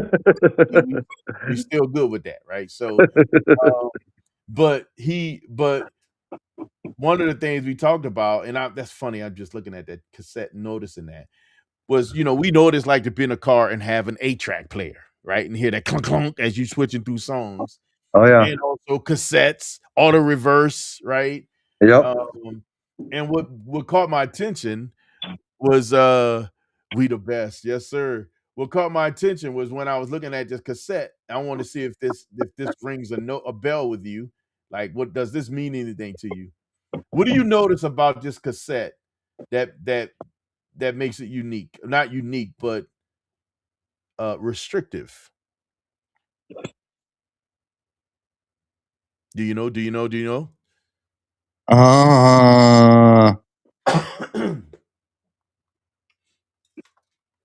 Oh Based on wait. your observation, what could you tell me about this particular cassette that's in this player? I wish I could get rid of the chat to make that screen bigger. How do I do that? Oh, yes, right. You're on your phone. I don't know. You want me to tell you? No, it's fine. If I had to guess, it would be the options for rewind and play. No, not the player, the actual cassette. Oh, the actual cassette tape that's sitting in there? Yeah. The holes on the top? Yes. I remember those. Just for those who don't know, you youngsters, cassette players, these little holes that you see on the backside of them, those holes, when you see those holes, that means you cannot record over them. So, Oh, that's what that was. yes, they I keep don't you remember from that. being able to record. So when you bought a new cassette, you could buy blanks. The blanks actually have these little tabs that cover that, so that it allows you to record over and over and over again. So when you Yeah. make a recording that you don't want to record over, you push the tab out. You break the tab out. Now you can't record, right?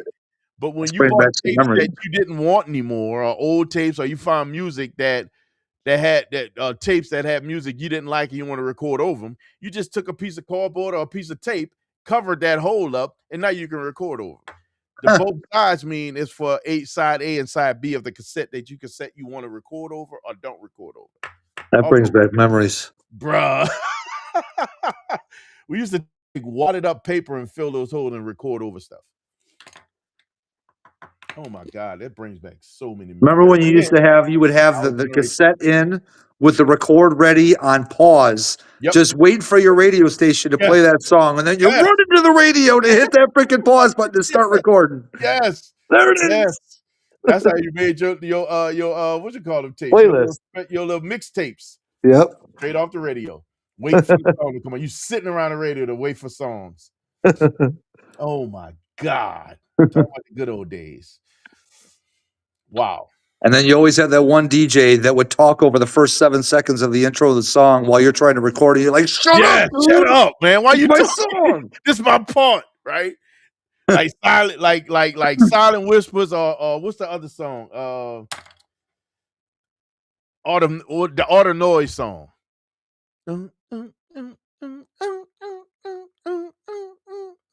Remember that song? I can't remember that one. Moments in Love, I think that was called, but it was that song that had those beats. Silent Art of Noise was the producer of the song. I don't know if it was a band. I don't think it was a band. It was just, man, oh my God. All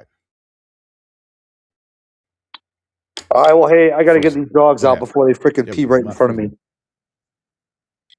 Go ahead, man. Take care of your business. All right, brother. We'll holler at you later. All right, brother.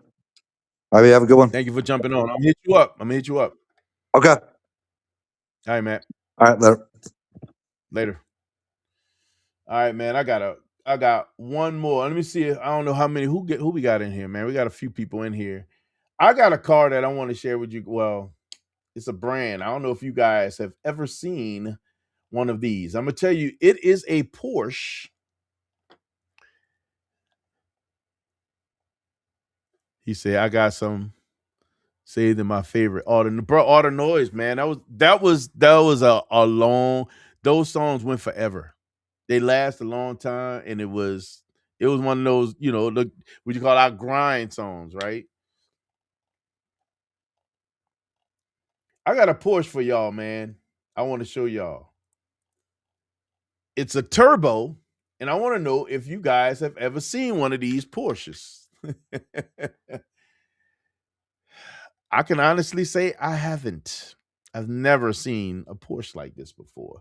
But I'd like to get you guys' thoughts. Have you ever seen this Porsche before?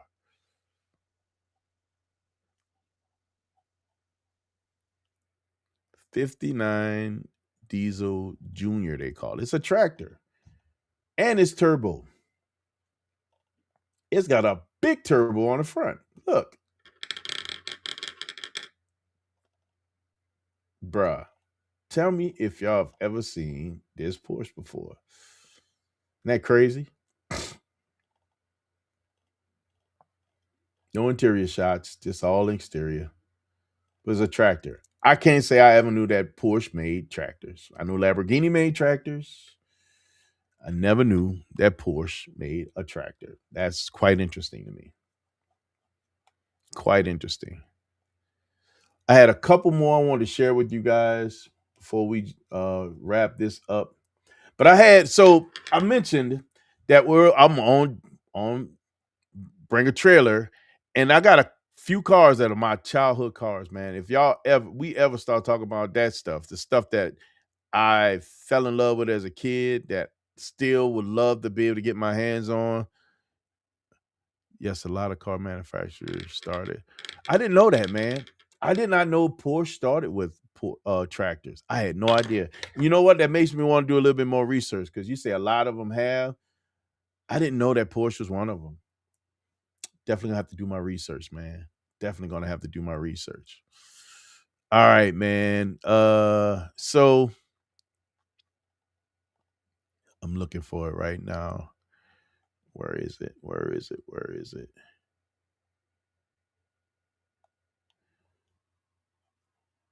So I have these three cars that are, and I'm sure I've mentioned these cars before, but the part that got me was all three of them were in Bring a Trailer all at the same time. So I was like, man, this is cool.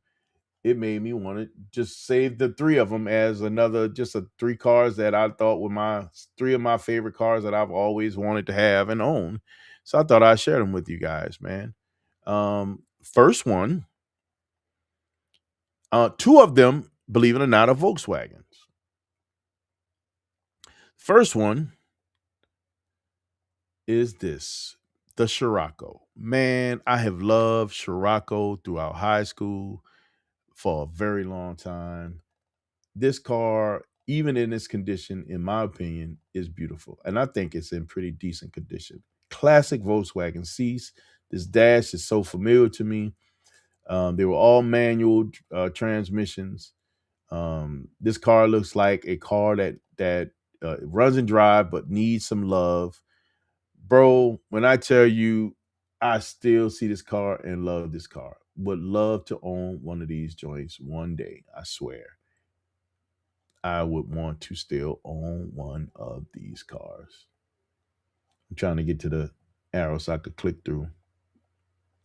And this one is in pretty decent condition for this car. I don't see him looking this nice. The last one I saw that one of these at I saw the Scirocco at um I think this one was in Rockford, and it was in decent condition. It was, fairly decent condition for a car of his age. This thing is nice, man. And this one here, believe it, this one is supercharged. So somebody threw a supercharger on this car and they got it to another level.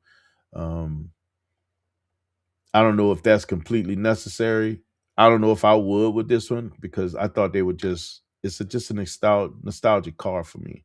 I like Scirocco's and the way they sit, I would be pleased with it.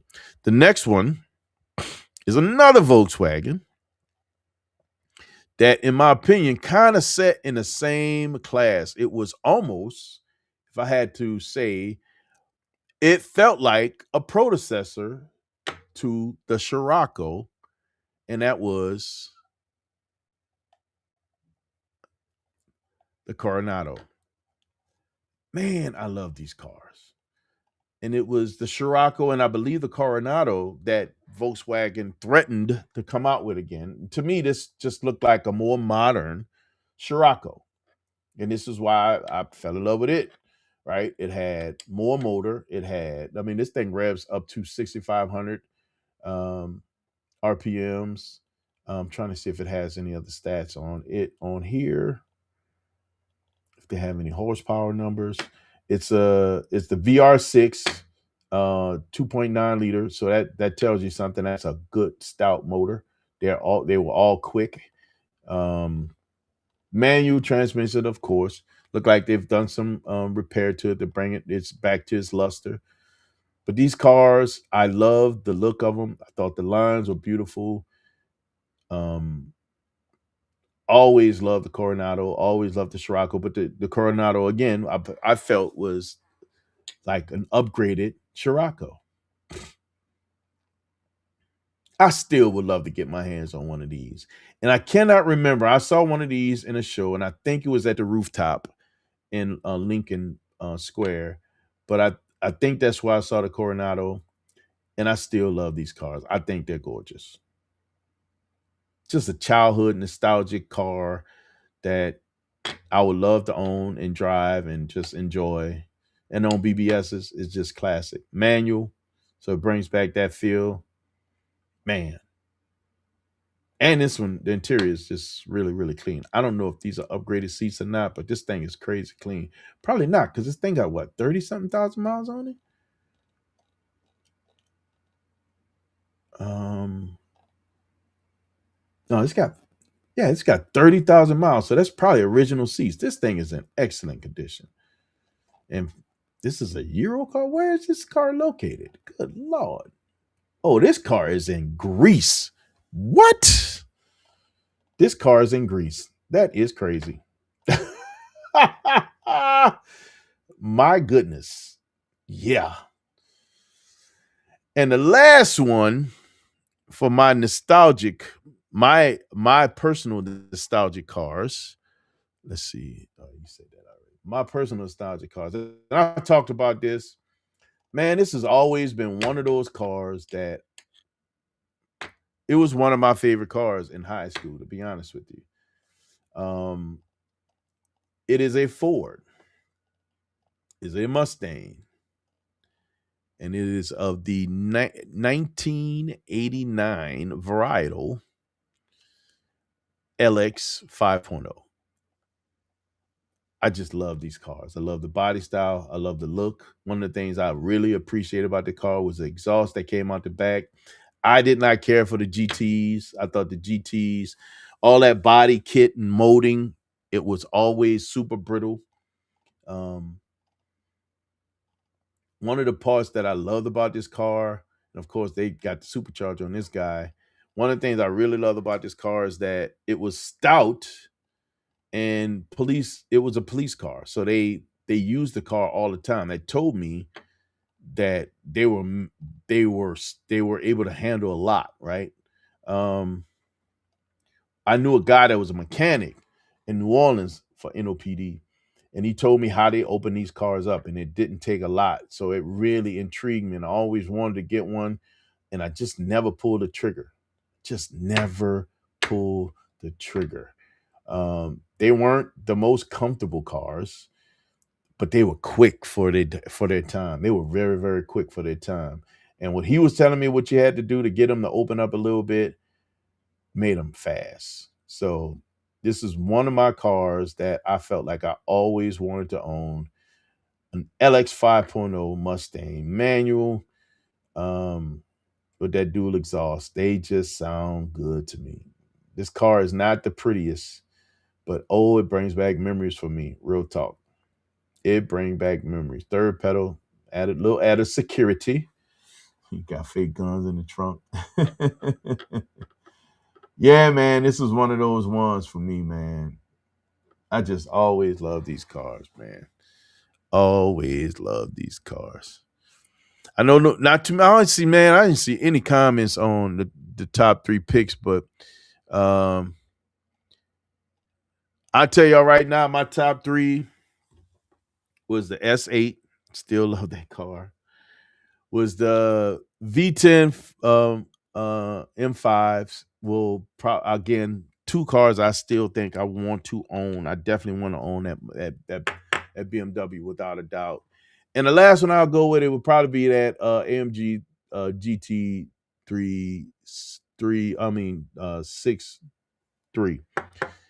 I think that car is just a rocket ship. The spec was stupid. That blue with that the interior was just two-tone interior. Gorgeous car, man. Absolutely gorgeous car. Um, that's my three picks. That is my three picks. The honorable mention for me was the Porsche because I think you can just have some fun, extra fun with it. I like the other cars.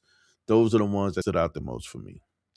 Although that M6 was beautiful, absolutely beautiful spec, man. It's one that I wouldn't want to hurt. The Alpina is the same way. I just wouldn't want to hurt that car. Those other cars, all of those I would want to drive. I want to drive the crap out of them. I would just want to drive the crap out of them. Yeah, man. So I'm gonna start wrapping this up, man. I thank you guys for hanging out with me. Thank you for the fun car talk. Thank you, Matt, for stopping in and hanging out with us, bro. Uh, Good times. Absolutely good times. Looking forward to next week. I have someone slated. I got to see how that's gonna work out. You guys will see the advertisement if once we completely lock down, and then we'll go from there, man. But listen, man, y'all know how we do, man. We don't do the normal around here. No, sir. Why is that, man? Because we were designed from greatness. Because we're designed for greatness, guys, you have the right, the responsibility, and authority to never, ever, ever be average. So don't be average. Yeah, shout out to all my veterans, man. Active duty, retired, reserve, separated, in transition. Always remember, man, freedom ain't free. Peace. Y'all be good, man.